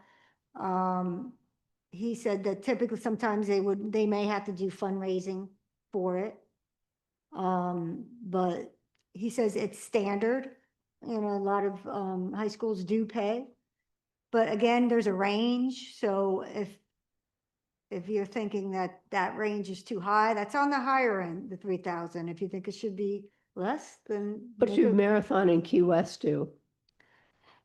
It's hard to find information out, and that's part of the problem is trying to get, facts from other municipalities. It's been a little difficult. And if you So we want, don't know how their high school teams pay to train wherever they're training. I did speak to the Key West. They use the pool at the community college. And I spoke to the aquatics director, and they said that this year they're going to implement a fee as well for the Key West High School. And she mentioned that it was going to be like she would do it differently. I think it was like $70 an hour. And then there she would do the math and, times how many practices, times how many meets. So we could, hold off and not move this forward yet, and you can try to do a little bit more research if you're not comfortable, but, it's up to you. Well, if you've got 20 Marie? athletes, $3,000 divided by 20 is $150 for the season, which pay more than that for all the other sports. Yeah. So that's not a big number as relative to the other sports. Maria, we could take the approach that if there's 20 kids on the team, let's say 40% of them live in the village. So maybe, say, okay, some people are already paying the tax dollars on it because they live in the village. Maybe cut it down to 2,000 instead, because I'm sure it's going to benefit, families that live in the village. Just an idea. Yeah, I would think that you would want to have some kind of history of what is being in the other Keys high schools. I think that would be helpful. Marathon Not that it doesn't have a controls- swim team. Right. Pardon me? True. Yeah, Marathon Key would- West. It'd just be Key West. Right. Oh, Marathon does not have a swim team? Mm-mm. I think there should be a charge, to what, I don't know. It's just standard practice. It is. So maybe we could find out a little bit more what's a fair price. Maybe the school board should pick it up. Or we start at the lower end and then reconsider a rate hike next year, if need be. Well, high school season is over with, pretty much. I think Right. we're going to date next They're at week. districts now, District. regionals next week, and then 2 weeks after that, So- the states and beyond that, national. So high schools. They're So we're talking about winding, next season. right, it'd be next season. So we can on- have. And in the new pool. And I don't have the cities that we looked at, on hand, but there was 4 or 5 South Florida. That's where I got that information. Key West, they aren't charging as of yet. That's what she's looking at, the $70 per hour. So that has not been concluded yet. So yeah, this is a good start, and this is why we're doing this for your feedback so we come up with a really fair and, community supported Well, fee schedule. obviously, we support the swim team. We just feel that there should be some fees applied because of what it takes to run this pool. Right. Well, if they're Yeah. talking $70 an hour and you times that, there's your math. Yeah. So. If you take a roll call on it's this, I'm very probably mad. going to vote no, based on that, just. On that particular item. Okay. Is that So- what you're saying? So you're saying, you think that there should be no fees for the high school? I would just ask you to reconsider that figure, work with it a little more, Mhm. see what you can come up with before we take a final vote. That's fine. And then I have one comment about the park fees. I think the village staff did a nice job on this. Maria, it was breaking up a little bit. Is it going to go to $10 for out-of-town adults? Yes. Okay, and I'm fine with that. I've been squawking about this for a while. The only problem I have with what we set up here, and one little caveat, is the raising the price on major weekends. I think either week. Yeah, I mean, if you guys want to raise, what is the weekend price going to be, Maria? So the proposed would keep it for just the holiday weekends, and that's Correct. I'm sorry. July 4th and Labor Day, and then through summer, starting Memorial Day and to Labor Day. Summer And week, what's that price going to be? 15 for adults, $10 for youth or senior. Okay, so here's my thought. It's going to show a black eye on the community to the outside community of South Florida. And they're going to get on social media and they're going to blast us. If you guys want to get more money, then raise the price to $12 and make it $12 every day. If you're happy with the $10, then leave it $10, but don't raise it on the weekends, because all that's saying is the same thing with the boat ramps is Miami, we don't want you here. And they're going to light us up. They're going to go on TikTok. They're going to go on Facebook. They're going to go on Twitter. And they're going to light us up because they're going to say, we're raising the price on the weekends to keep them out. I think that's already been in place for quite a while, hasn't Yeah. it? We've been doing the holiday feast schedule for holidays has been in effect since 2007. The elevated weekends during summer operations, again, just to offset the impacts of having the higher demand on the park, bringing in police and, covering the fees and everything associated with those impacts. That is the reason we did it, not as of course, we'd hate to have that perceived, from our. Well, when I go to Key West and I park at the beaches, it costs me about $30, $39 if I park for the day. When I go to Fort Lauderdale, same thing. When I go up to Jupiter, which I go a lot, same thing. If you guys want to make more money across the board every day. Don't do an up and down scale. I just think it's wrong. I have no problem with charging them more money. I'm just saying, charge them more money across the board. When I go to the dog park, when I go to hit golf balls, nothing but out of state tags. They're going to keep coming.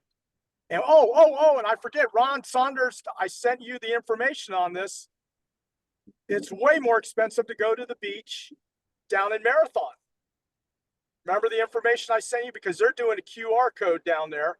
They're not having somebody at the gate, and it's way more than that. And it's a parking fee? It's the same thing. It's all a fee. But what they did is they don't have a guard shack. They don't have anybody taking the money. It used to be free to go there, by the way. You go down and use the dog beach or the regular beach or fish off the corner, and they got a QR code and they got someone there writing tickets, making sure you're paying it. And it's expensive. I can't remember what it is, but I did text it to Ron. And like I say, I don't think $10 is enough.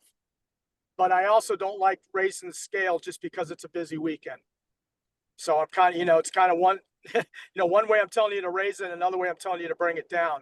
But I really think we ought to consider that as staff management, as Ron Saunders, and then the advisory group. Okay. Well, thank you for that. That's Yeah. up for y'all's discussion. Is there a specific advisory group for this? Are we the advisory group? We are the advisory group. Yes. So what I'm hearing is that there are a couple of items that we may want, or categories that we may choose to separate. We've done that already on the contractors. We've taken care of that. Now comes a question of, do the fees, whatever they are, do the fees stay the same all 7 days a week? Or can the fees be adjusted for high traffic times, meaning full summer and holiday weekends? So that's Right. one particular issue, without putting a dollar figure. Do I have that correctly? That's Yes. one, that's the one issue. Right. And the other one that John has brought up is the fee for whether the high school swim team Right. would be charged for the time for the pool use. And what I'm hearing from that one is it would be good to have something consistent, I would say, in the keys to start with. It's not like we have to be global, but what are the general options? And then what we get to look at is, where can that money come from? Does it necessarily come from the swimmers and their families? Or is there something that comes from, whether it's the school board athletic group or the high school athletics? And I don't know, but that's what I'm hearing are the questions. Do I have that? A park, they use pool. Right. I think we need to determine what we're gonna charge, and we can do a little bit of research on neighbors close by and determine what's a fair price. Now, we can't figure out where the money's gonna come from. That's their problem. Yeah. Not to say that it's to be so crass, but that is. Well, except for remembering that we all kind of have two chairs that we sit here. One is we are residents of the village, and that we want to be fiscally involved in what fees are charged in order to be able to use the park. That's part of it. And then the other part of it is, how do we support our local programs? And what is the best way to do that? So we've kind of got two sides, and I agree so what I'm hearing is this may be two issues that we might separate out from, when we make a decision, does the committee agree to the guidelines? These are two we might separate out. Is I'd like that? to make a comment. I agree with what the staff has come up with as regard to recommendations of the fees. The only thing I have a discussion is to work a little bit more on the high school fee. But everything else, I approve. I don't know. We want to vote on it, we can vote on it. If there's more discussion, we can have more discussion, but I think as is, the fees they've done enough research on all that. I do think you should charge more for super busy weekends, because you gotta pay more. You have to. Staff it. I think So, you have I to. mean, and what somebody says on TikTok in Fort Lauderdale, I don't really care, So, I move that we vote to keep the recommendation as is and find out a little more research on what's fair for the high school to, Sure. to we can do charge that. the high school. Caroline, how about if instead of $10 a head for out of towners, how about $12 a head, and we leave the high school out of it? Just not charge them. Let that extra $2 a head fund that. And then we can charge the 15 on the weekends. I'm not trying to bargain here. You They know. make a recommendation, and we either vote on it or not. And I think we need a little more information. I think the whole board here agrees that we need a little more information on the high school thing. Other than that, I think it's pretty clear that what they recommended is what we should go with. When we went through this line item last month, we didn't take a vote, Did we? No. You just present, that was in, all right, I'm going to put a motion on the floor. I move that the committee endorse the resident and non-resident individual user fees as proposed by staff. I second it. And is there any conversation about the high school? Do you want to separate that out? That's correct. It was not included in my motion. Okay, okay. So just to rephrase it, that we accept the recommendations that you have made with the exception of the fees that might be charged to the high school. Did I restate that correctly? No, you did not. Okay, John? I simply said, I move that we accept the individual resident and non-resident fee schedule as proposed by village staff. That doesn't apply to the Coral Shores team, but it does apply to other things such as the splash pad and what you see on those 2 pages in the splash pad. So our daily fees and membership options is what you're considering Yes. in this motion. Yes. Right. We can separate it out. I mean, that's fine. Facility rentals can be a totally different thing and that that would include that high school fee. So we can come back with those. okay. Yeah. Alina, do you want to rephrase this so everybody knows for sure what we are agreeing to? Sure. So those first 2 pages, we are thumbs up on all of that. And those are the resident and non-resident entrance fees and use fees. What we are leaving out is the high school swim team fee structure. Yeah. And the other facility rentals. Yes. This is kind of Oh, we haven't gotten past that yet. right. So So, okay. the all right. facility rentals, I mean, the swim team use, that's part of a facility rental. So that's why I say separate it. So I think Okay. this is fine. You're okay with Okay. what we have for daily options and memberships. And then we can come back and Well, all when the we, facility, we're okay with that, I think, except for the pool, except for the high school. okay, that was not, I don't think that's what John was intending. I'm not sure I if don't we think understood. John- We just want to make sure we understand the I motion. made a very specific motion. I was going to do it one at a time, as I've Gotcha. done in the past. Perfect. This motion is only to individual user fees. I'll make a separate one about facility fees. Okay. Okay. Perfect. Great, Okay. okay. All right. All So right, so we'll take it- motion on the table is to approve, to agree to these fees that are posted right here. yes. And I Okay. seconded it. Okay, can we have a vote on that? All right. Russ, Alicia? Yes. So Carolyn, Yes. Ted, No, not at that price.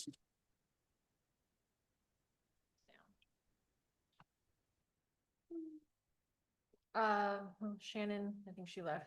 Alina, Yes. Christy, Yes. Joe, Yes. and John. Yes. Great. Motion passes what, 6 to? That's 5-1. We're missing Shannon. I think she had to leave. Did we have a negative? Shannon left. I know. Yeah. Who voted against it? Ted. Okay. Okay, I misunderstood. Thank you. Okay.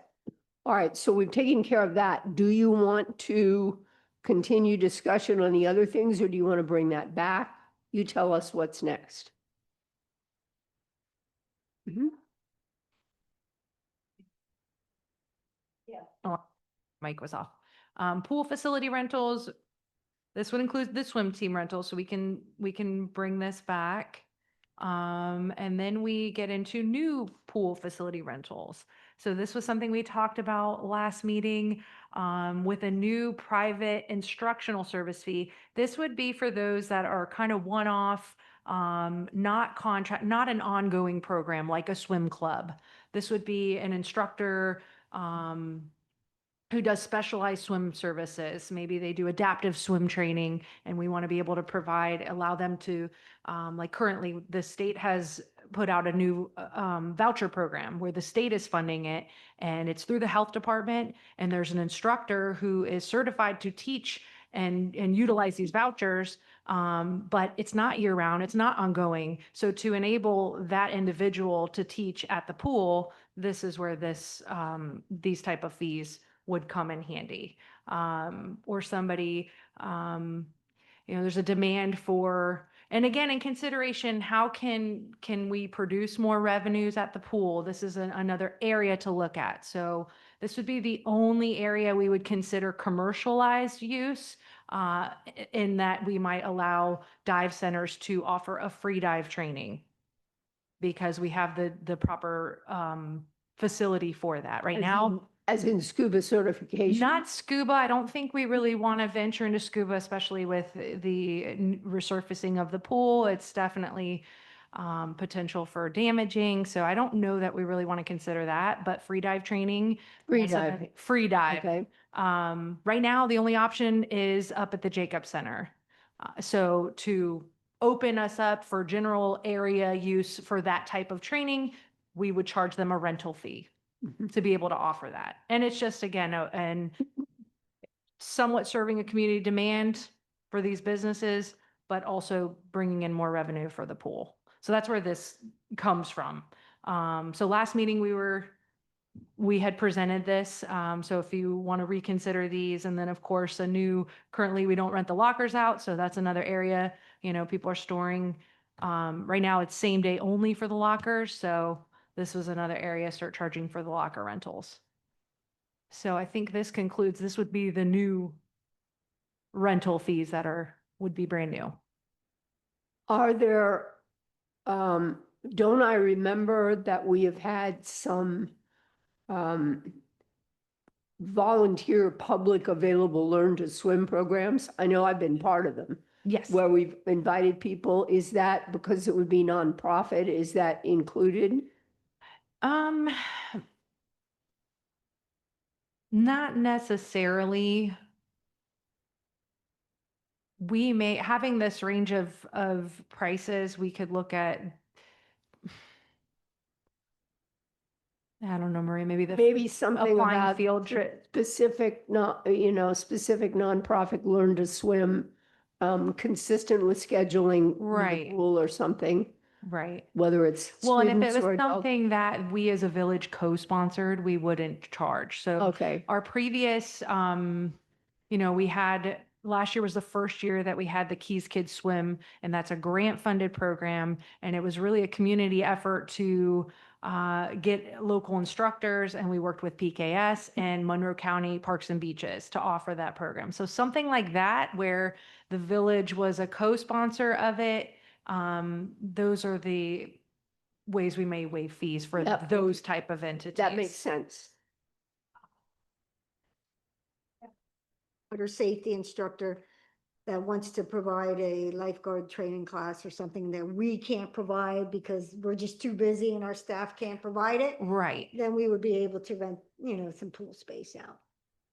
It just gives us an option to be able to do other Yep. things. And I'm not saying that we are gonna do all that where we'd be overwhelmed. It just gives us a little bit more flexibility to charge different fees.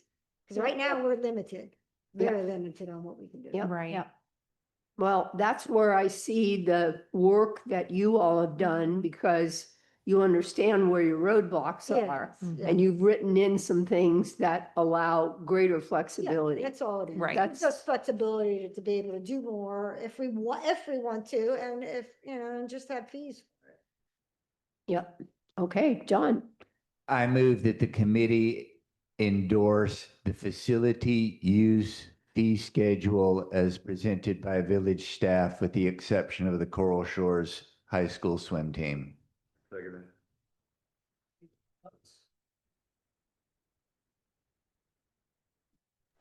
I second that. Get a vote in a second, Christine. Okay, Carolyn. Yes. Ted. You still there? Ted, can you hear us? I'm sorry, I vote yes. I vote yes. Alina, Yes. Christy, you said yes, Mhm. right? Yes. Joe Yes. and John, Yes. unanimous. Great, we've accomplished 3 of them. Now, what's missing? Okay. All right, so I think we are now getting into, I'm going backwards. I apologize. Hey. Okay. Good. So that concludes the regular user fees, and now we'll talk Okay. about special events. Yes, and this is just kind of to open up the conversation. I don't think we really want to make any major decisions tonight. I think it's getting late. And so I think we'll just kind of, we have worked on some suggestions on increasing the fees for events.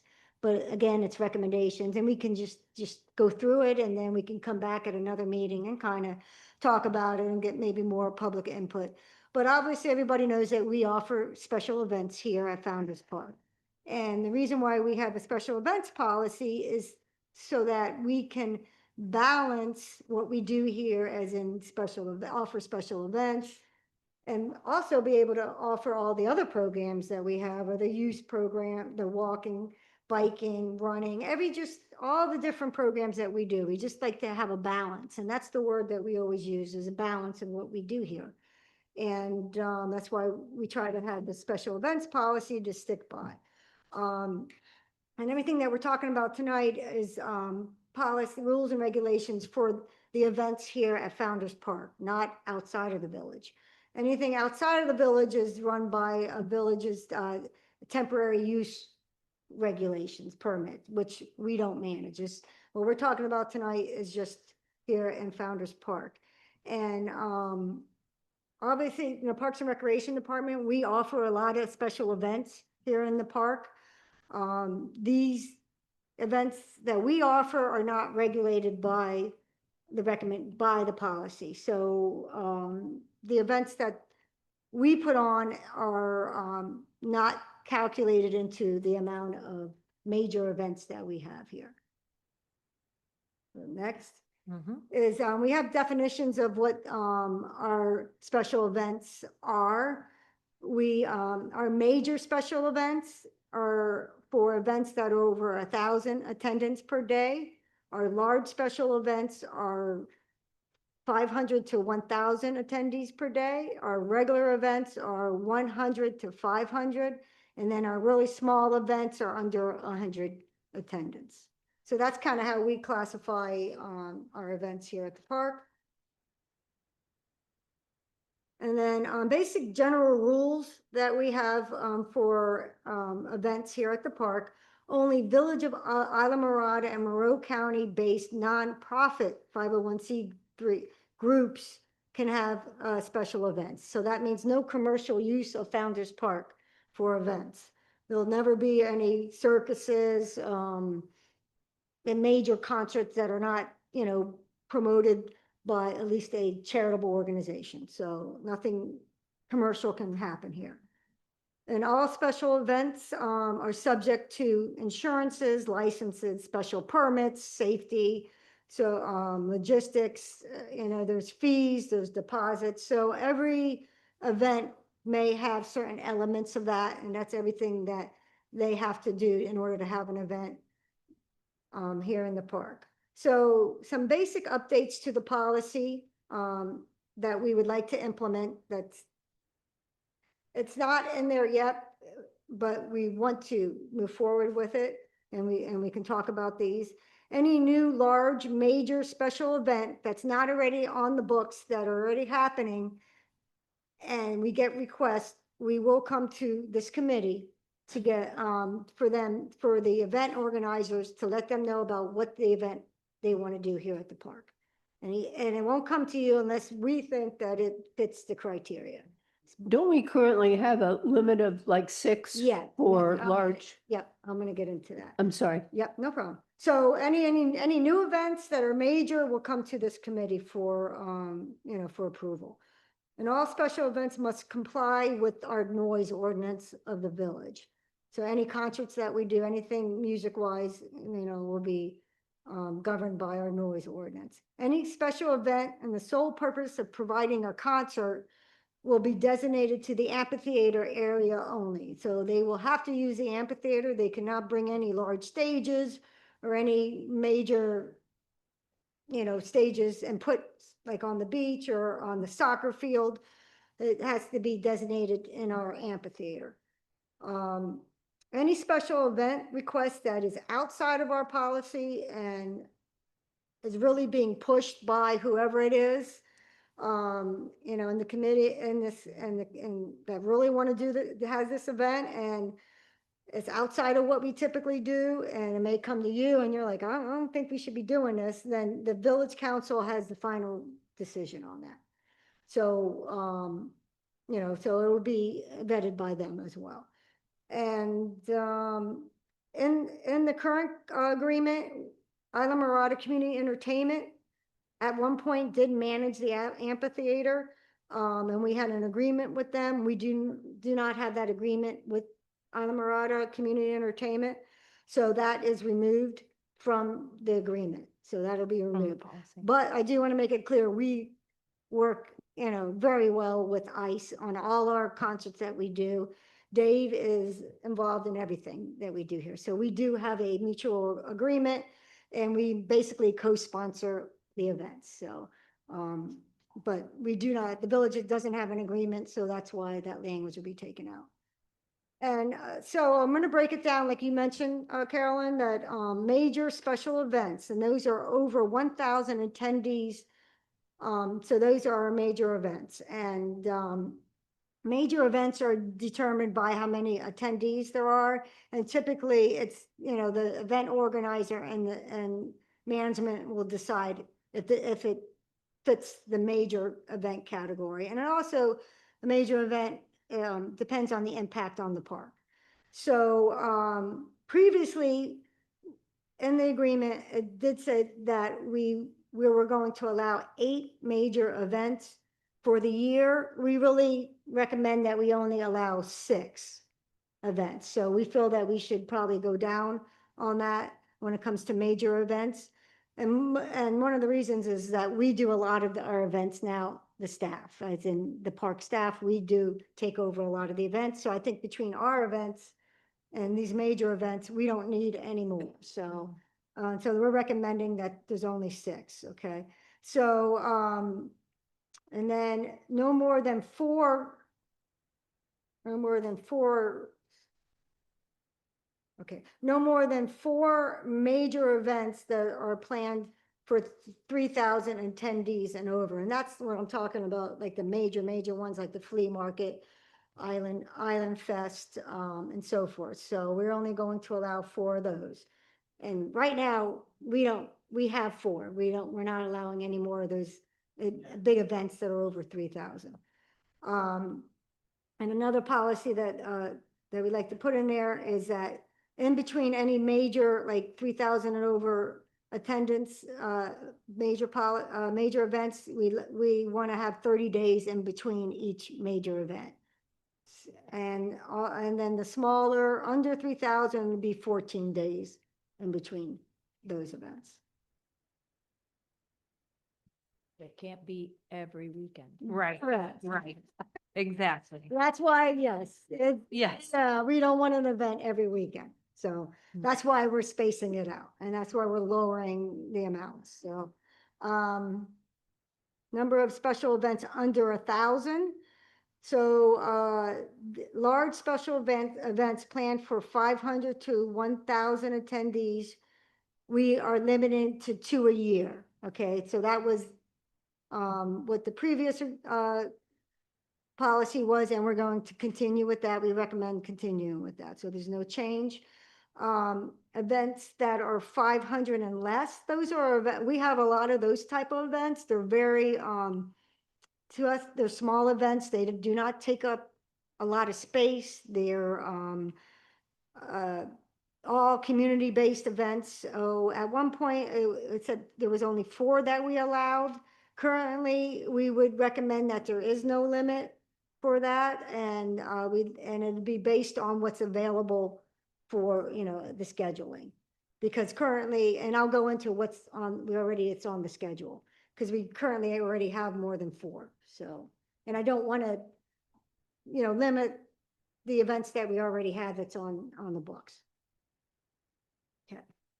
So, the next, we're going to talk about, what the fees currently are and what we recommend, but I think, like I said, I think we can table if we, talk about, maybe the charges of, the fees at another date, but I just want to kind of go over it so that you kind of know what we're doing now. So for small special events, and that's under 100 attendees, the current charges are $25 to $50 per event. We currently do not have a setup or breakdown fee, and that means if there's an event, like a larger event, if they're coming in the day before to set up for the event, like the major events like flea markets and so forth, they typically, there's another day for setup. We recommend, fees for that. So there is no fee right now for the small events, but we do recommend that there's an increase for that, which would be $50. And the deposits right now for those for under 100 is 50 to 100. We recommend a $200 deposit. Regular special events from 100 to 500 currently is $250 a day per the event. There is no setup or breakdown fees, and the deposit is $250. We recommend increasing that. And like I said, our recommendation is only 10%. We will not recommend going any higher. Maybe this committee recommends going less than that, which is fine too, but our recommendation rate is only 10%, which is $275 for the day for the event, $125 if they need an extra day to set up and break down per day, and a deposit of $500. And the large special events, 501 to 1,000.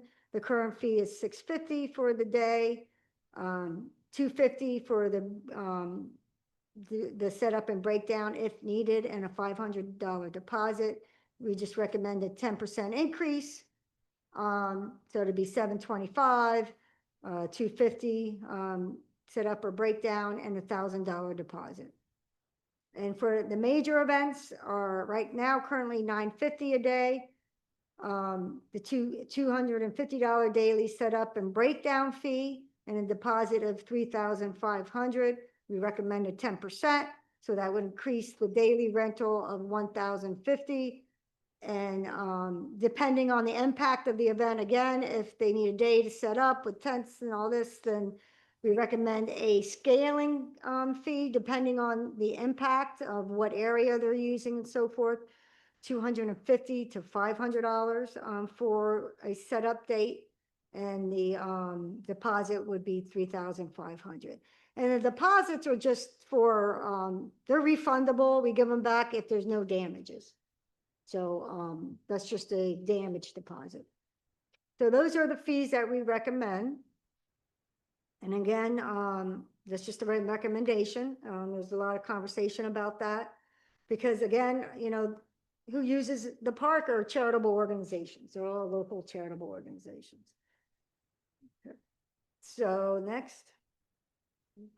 Next, I'll just cover what our current special events are so you have an idea about what we're talking about and what's already on the books. And a lot of these events have been happening for years and years. So the major events where we said that are over 1,000 and there can only be 2 consecutive days. Those 4 events are already on the books and we cannot have any more events. Those are the 4 events, or the flea market. I'm sorry, not the flea market. It's called the Nautical Market, the Island Fest, Holiday Fest, and July 4th. Okay, so those are the 4 major events. We have one large event, which is right now on the books, is for the Florida Keys Swim Club Invitational. That is the swim meet that we have at the aquatic facility that's hosted by John Olson, and that's a 2-day event. And the regular events that are 100 to 500, which I said that, recommend that there shouldn't be a limit on it, because right now the limit says 4, but we already have more than 4.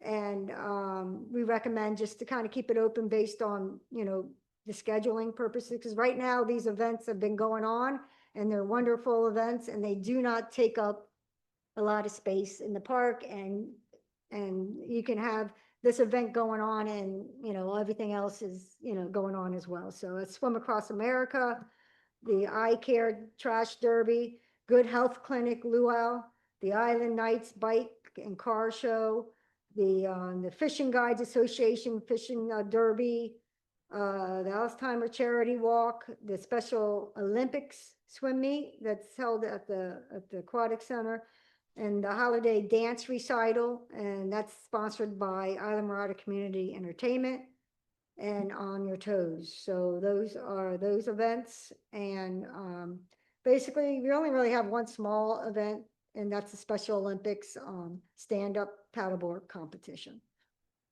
And the events that the park puts on is Beats on the Bay series. We have 6 Beats on the Bay concerts, and Trunk or Treat, which is happening Saturday, and Spring Fest, National Night Out, which is the Sheriff's Department, and the Fire Rescue Give Back Barbecue is our fire department, and Pops in the Park is again, being sponsored by ICE and the Village, and then our Team Night Out. So those are our current special events. And that's it. It's a lot. Do you have any questions? Anybody who wonders, anybody who thinks all you do is drive around in a golf cart and spend time in the pool, this is monumental. Thank you. Yeah, Thank so I you. know it's a lot of information, and that's why I think, you know, we don't have copies. We don't have copies to give out tonight, but we can We can certainly send it to you. send you guys Yes. the PDF version of the presentation with all of this. And I'll just note, this last slide has the proposed fees. This isn't Oh, the yeah. current fees, it's just to show which event category would pay that proposed fee. Yeah. So. And it's just open for Yeah. suggestion. Yeah, and I think it's too much to get into tonight. So we'll send that to you, Mhm. and you can review it, and we'll set up Sounds like, next meeting. to yes, set and it. hopefully, I don't know what the calendar looks like, but maybe a November meeting, if it can't be through the holidays, then we're looking Yeah, at just right. pushing this back Yeah. to, being approved and implemented next, 2026. Yeah, and if we can't go to council with it December, that's. Yeah, fine. it's I mean, okay. We want to do it right. We Right. wanna Make sure that you have time to review things and, make sure we do it right and not push things through. It's not, I don't think we're in a rush to do it, so. Hey, Ron's falling asleep. I know. I know. It's like, I think we are too. So earlier today, I did send you guys an email, Yes. Yes, asking yes, about sorry, the, yes, yeah. you know, all the teams. I mean, when I drove in here Yes. today, it was like little teeny kids Yeah. everywhere, Right. you know, and I And we know do that have that's, that list of teams that use the park, Yeah, it's in here. and we'll send that to you. okay. There are no fees right now currently for the youth organizations using the field. Okay. Right. And we do not recommend charging any fees. Yeah. I was just thinking It's because they, something we probably- they put a lot of pressure on those fields. Yeah, yeah. So, you No, know, it's that's discussed, but maintenance. and I know that's probably what you were thinking about. is that Right. It's not, we currently do not have fees for them, Okay. for any of those youth organizations. Yeah, if you can name the youth organizations that use the field and kind of when, Yeah. during what season? Sure. Do they do the summer? Do they do fall? Do they do winter? Okay, That kind of thing. Bring that back to you. Yeah, So we can that- get back. I So have that you number- can figure that out. Yeah. But I yeah, could get sorry, we more should have- information on what season they're in use, for sure. Awesome. Thank you. Monumental, guys. I think you've done just an outstanding job. Thank you. Well, thank Or- you. Yeah. There's a lot of homework that's gone into that and a lot of thought, and no one is more closely in touch with what the needs are than you are. And I think you do it with the best interest of not only the park, but the village and everybody. Now, that's from me, if anybody wants to add anything. So thank you. So is there anything else we need to cover then? Yes, you may recall I That's mentioned true. 3 things at That's the true. beginning of the Yep. evening. Mr. Saunders, could I ask you a couple of questions and see whether or not one of them could be dismissed quickly? Or I understand that the village is currently reviewing and examining the old church property to see if it's feasible to keep. If it is deemed feasible to keep as a performing arts, and this is if, hypothetically, would that fall under Parks and Rec?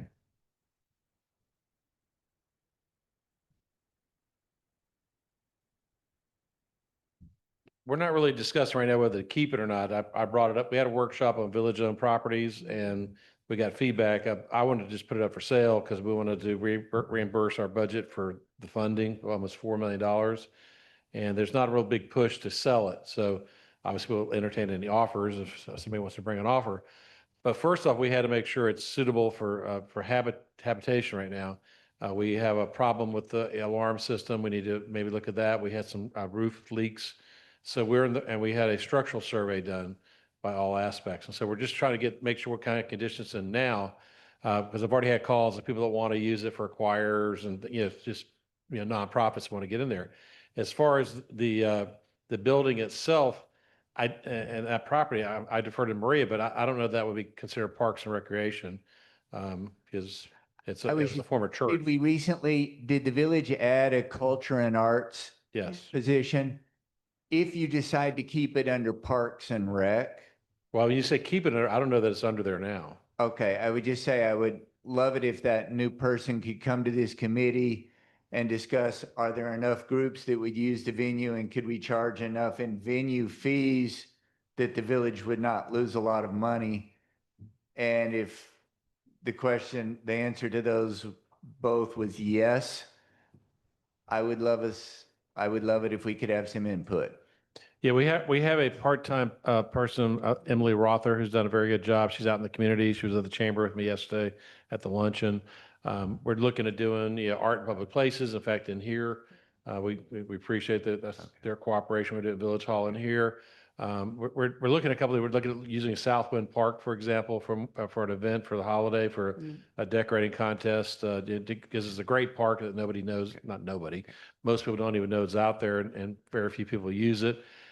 Going back to your question about the church, I truly had never thought about it being part of Parks and Recreation, but I don't have a problem with Maria. I'm sure Maria has a lot of free time if she wants.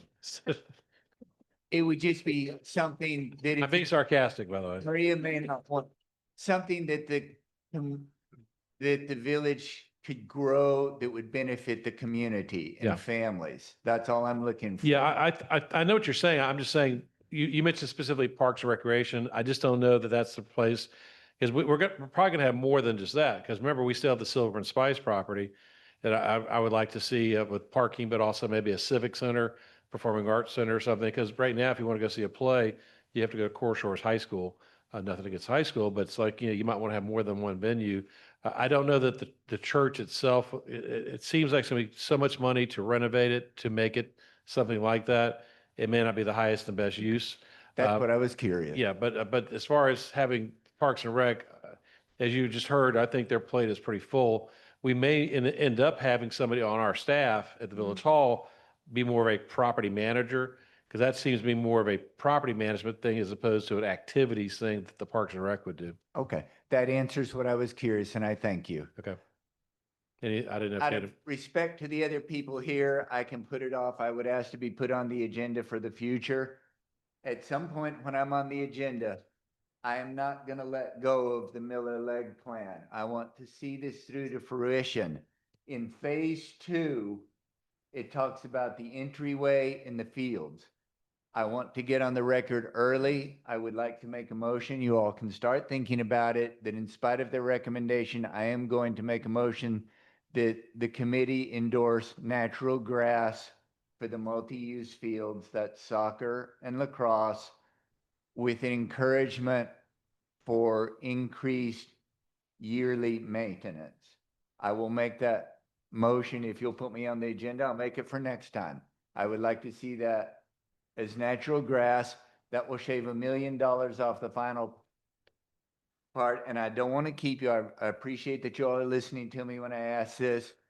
What does the bottom line of our sign out there say? It says fall pickleball.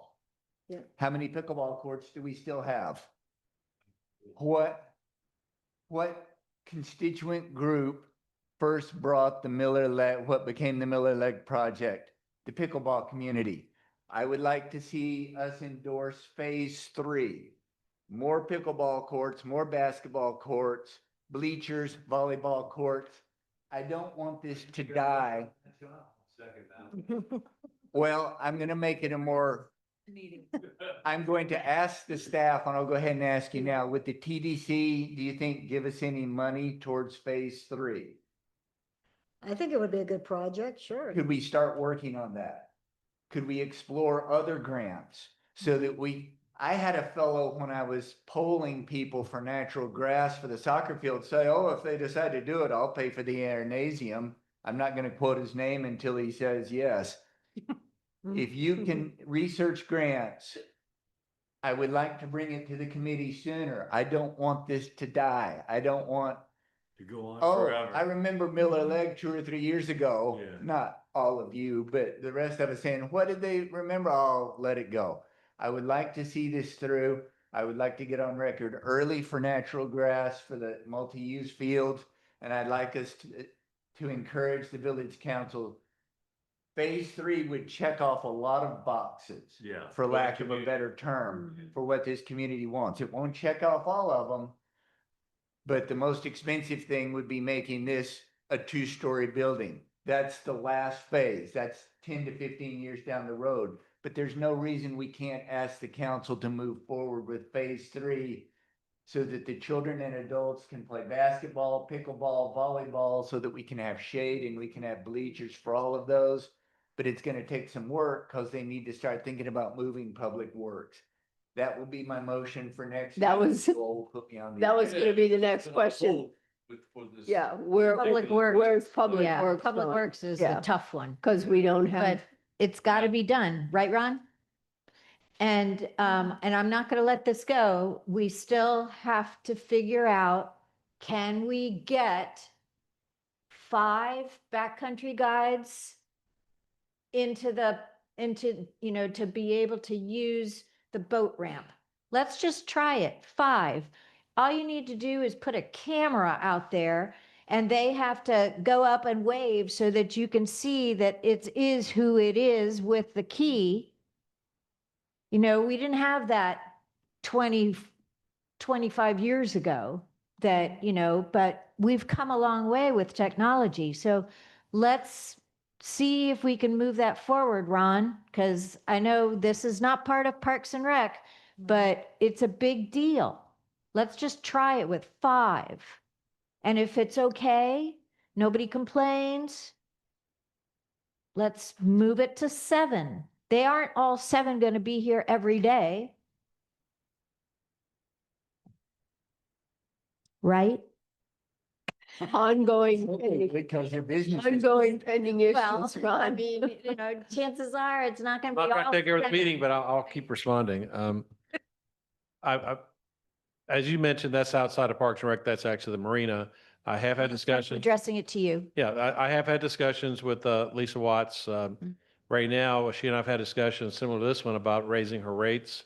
And let's just say it was a spirited discussion and I won. We're going to go up on the rates because we were competing with private enterprise. So that's one thing. But with some of those additional dollars, we want to do some things. And that's one thing I've talked to, for example, Councilman Friedman, who obviously is a boat captain. And he had some history because apparently what happened was they were doing it. And then I think it was either COVID or something happened and they stopped and just never started it again. Lisa's concern is the impact on the people that live there. And I understand that, but I have to make a choice between taking care of the guides who provide a lot to our economy or people who just live on the boats there. I'll just give my personal opinion. I prefer to help the guides. We have a lot of problems with guides having access to water every day. They're losing access. Marinas are being sold. They're not having the access they did. So I guess the long answer to your question is, yes, I personally support it. Obviously, that probably have to go to council, but we need to work on the details. But as you said, there's it kind of also ties in what I'm doing with paid parking. I'm negotiating with some companies to have paid parking in the village, and that's all done by apps now. And so this may be something that we could also talk about, because the city of Marathon is making a lot of money having access to boat ramps and also paid parking. And so we're trying to obviously run the village more like a business as far as getting more revenues in so we can reduce the impact on property taxes. And this is one way of looking at it. Obviously, the guides thing's probably not a big moneymaker. That's more just helping out local businesses. But I personally don't have any objections to it. Like I said, the marina director does, but in the end, we'll see what happens. I don't know if that answers your question, but It does. And I guess village council is the one who really has to push it. no, not really. I am. Okay. It's just my plate's been a little full with baseball fields and wastewater and peacocks and, you know. I just saw that wastewater deal. Yes. Yeah. Yes, we're just as they're being busy, we're busy too. But I'm glad you reminded me, because I have had that discussion and we wanted to get through a couple things, but I think I'll probably bring that up. Maybe we have a council meeting on November 10th. I may just go ahead and mention the ramps thing, because as I said, I know at least one of them is very interested in it. Yes, you answered my earlier question nicely. Thank you. Well, and thank you very much. It's really a wonderful commentary that you choose to invest the time to be here for all of this and to be a part of this. And I hope we are contributing positively to you and feeling like this committee is active, and that we are also supporting the staff for Parks and Rec, which is really what I think our mandate is. So we're very grateful for that. Thank you very much. Yeah. Just on an aside, because I'm on that task force for the baseball field, Ron would like me to bring 10 questions, each one of the task force people to bring 10 questions to him. So if anybody has any input that you'd like to send to me, call me, email me, whatever. I Okay. think it was two from each of you. So Oh, okay. I thought it was And, from each of us. Sorry. if you can come up with 10, I truly am having a hard time coming with 10 questions that would, but just one of your fellow members, Jamie Engel, sent me 9 questions herself. I'm just saying, and just so everybody hears, we were done one survey, so I think some of the questions are already repeating questions, like, do you want grass or synthetic? That was already asked, but yeah, we can look at it. The problem is trying to do a survey that's going to be accurate enough where you have enough information to ask the question. Most people, you are exceptions. You have a lot of knowledge and insight. The average person doesn't really know what's going on. I mean, that's one of the questions she says, how much do you know? I don't care what they say. They don't know as much as you guys know. And that's the problem. The other problem is, because of a prior survey, I was directed in a public meeting by the village council, I sent you an email, you know this part, that they want to have any survey questions run past them first. And so the problem, once again, is coming up with an accurate question that would actually be beneficial. Because, like, for example, the other survey had some questions that really, talk about parking. Well, nothing that happens is going to change the parking. That's that kind of question is like, why are you asking the question? Because it doesn't really matter. Well, what the answer is, it's not going to impact us. So I think coming up with some questions that are helpful is going to be the hard part, is, figuring out what the question should be. I'm open to, as I said to you, by email, I'm open to it. I understand that the majority of the council, it may be more difficult to get them to agree that their survey is needed. I'll leave it at that. Well, no, well, I want to let me make it clear, because that's been said. I think we've had a lot of public input. I mean, that task force was, as you know, never happened before. This is the first time we've ever had it. We've had public workshops, we've had public meetings. My newsletters have been hopefully very informative. We've tried to get as much input as we can. That survey, Mayor Hamoni survey, I think we published it in newsletters, website, we got 241 responses, which, you know, that's probably okay, but it's maybe what, 3% of the population, of the residents. So it's kind of hard to get people to respond, especially when it's hard to get the information to them. That's why at the Monday night meeting, I asked questions because I had questions about the field temperatures and the environmental impacts, et cetera. And the answers, and once again, we weren't pushing a particular company. I was just asking generically, whatever turf may or may not go here. The problem is getting that kind of information into a question, because you have to ask the question, if you knew what I know, what would your answer be? And the problem is that's really hard to ask that question and get an answer that makes an impact. Because if you're really doing the survey to help the village council make an informed decision, that's a tough questionnaire to do, because the answers, maybe you'd look at it and go, well, you just can't say, would you rather have grass or artificial turf, for example? No matter what the result is, I don't know if that's going to change anybody's opinion, because you have to add a lot more information to it. Grass, how much maintenance are you going to do? I mean, right now, there's and who's going to be responsible? Right now, it's kind of split. Maria's saying, no, that's the school board. Schools, no, that's supposed to be Parks and Rec. Well, those are all questions that have to be resolved in the documents, for example. Yeah, but just to ask a question of grass versus artificial, I'm not sure what the answer. Last time it was 50% for grass, 39% for artificial, and 10% no opinion. I would bet you the answers would be probably about the same this time. So you get to do a survey with the same result. Okay, so now what? So that's the problem I'm having is I don't mind a survey, but I'm having a hard time figuring out how to ask the question that the answer would be helpful. Well, I think the Miller Leg survey, certainly they were surprised at the response, how many responses they got to the Miller Leg survey. So And they also spent a lot of money on it too. So perhaps some of those questions could be reiterated in the survey, but condensed. Once again, I'm open to it, but as I reminded everybody Monday night, I'm not the ultimate boss. Well, and back to what I said at the very beginning, which is that people's public opinion, if you ask me, would I rather have a putting green or some horrible artificial something, there's no question. But there are other issues that have to do with budget and maintenance and environment and safety and heat and all the rest of that, which are nuanced questions that may have the difference between a field that's baseball where there's a different level of activity than there is in the other fields that have to do with lacrosse and soccer and everything else. So, And that's kind of where your input was important, because we got a good discussion on Monday. The baseball license agreement is with Coral Shores for their baseball team. And Tony Hammond and Jamie, and I think Alina a little bit, got into all the other uses. But the things Tony Hammond was talking about were not high school uses, like Pony League and Little League. That's not the high school. And so what's going to end up happening, I think, and that was good input, because I really kind of honed in on that, is that any other uses probably should go through the village.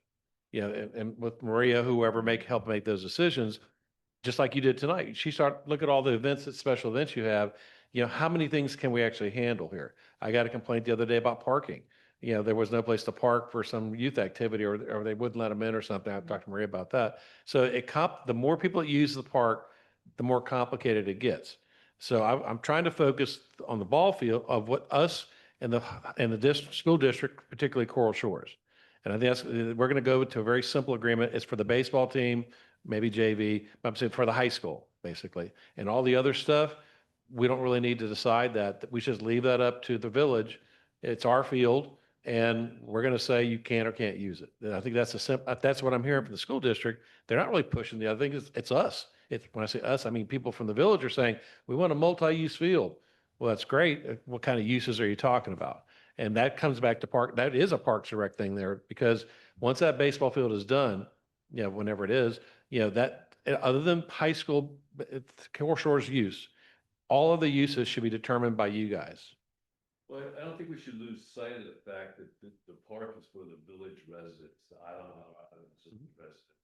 So I think that should be very limited as how much we're letting other people from other villages, other cities, other counties use a park that was designated for Isla Mirada residents.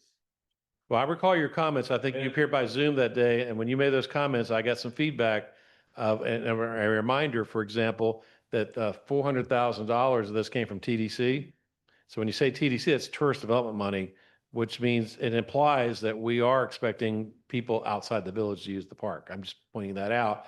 And the pool got a significant amount of money.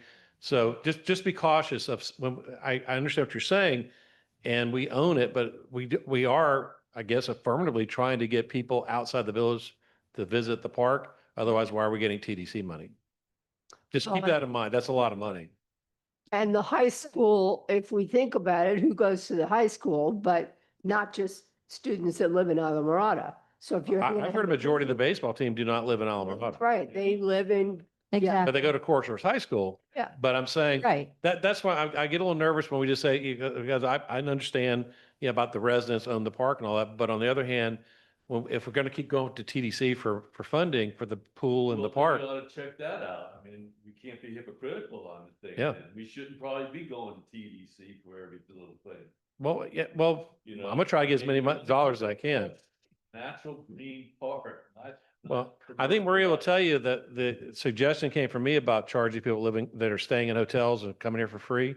I brought that up several months ago, because if you can afford to stay at the Islander or, or the, or Chico. Inca Lodge or something, $500 a night, you could probably afford the park entry fee. But then I got feedback that the chamber may not like it because they're members of the chamber. The hotels pay taxes. So there's no simple, my point is there's no simple answers here. But I went to the chamber after hours and lunch, and I didn't get anybody saying, oh, why are you raising the park fees? So it wasn't as bad a situation as it might have been. Lena, you look like you want to talk. Are you just showing, are you just tired? Okay, okay, I know y'all ready to go, so I'm ready to go if you are, but I wanted to make sure I answered any questions yet. Ron, thank you so much for being here and for your participation, because without that, we'd be speaking to the walls and then asking for a memo or something. So thank you very much for this, and I hope we are equally supportive. There's a new resident. Find out whether he's local or not. Okay, are there anything else? Can we ask, since we don't have a date yet, can we ask that to be done with communication within the next 3 days or something? We will schedule something for.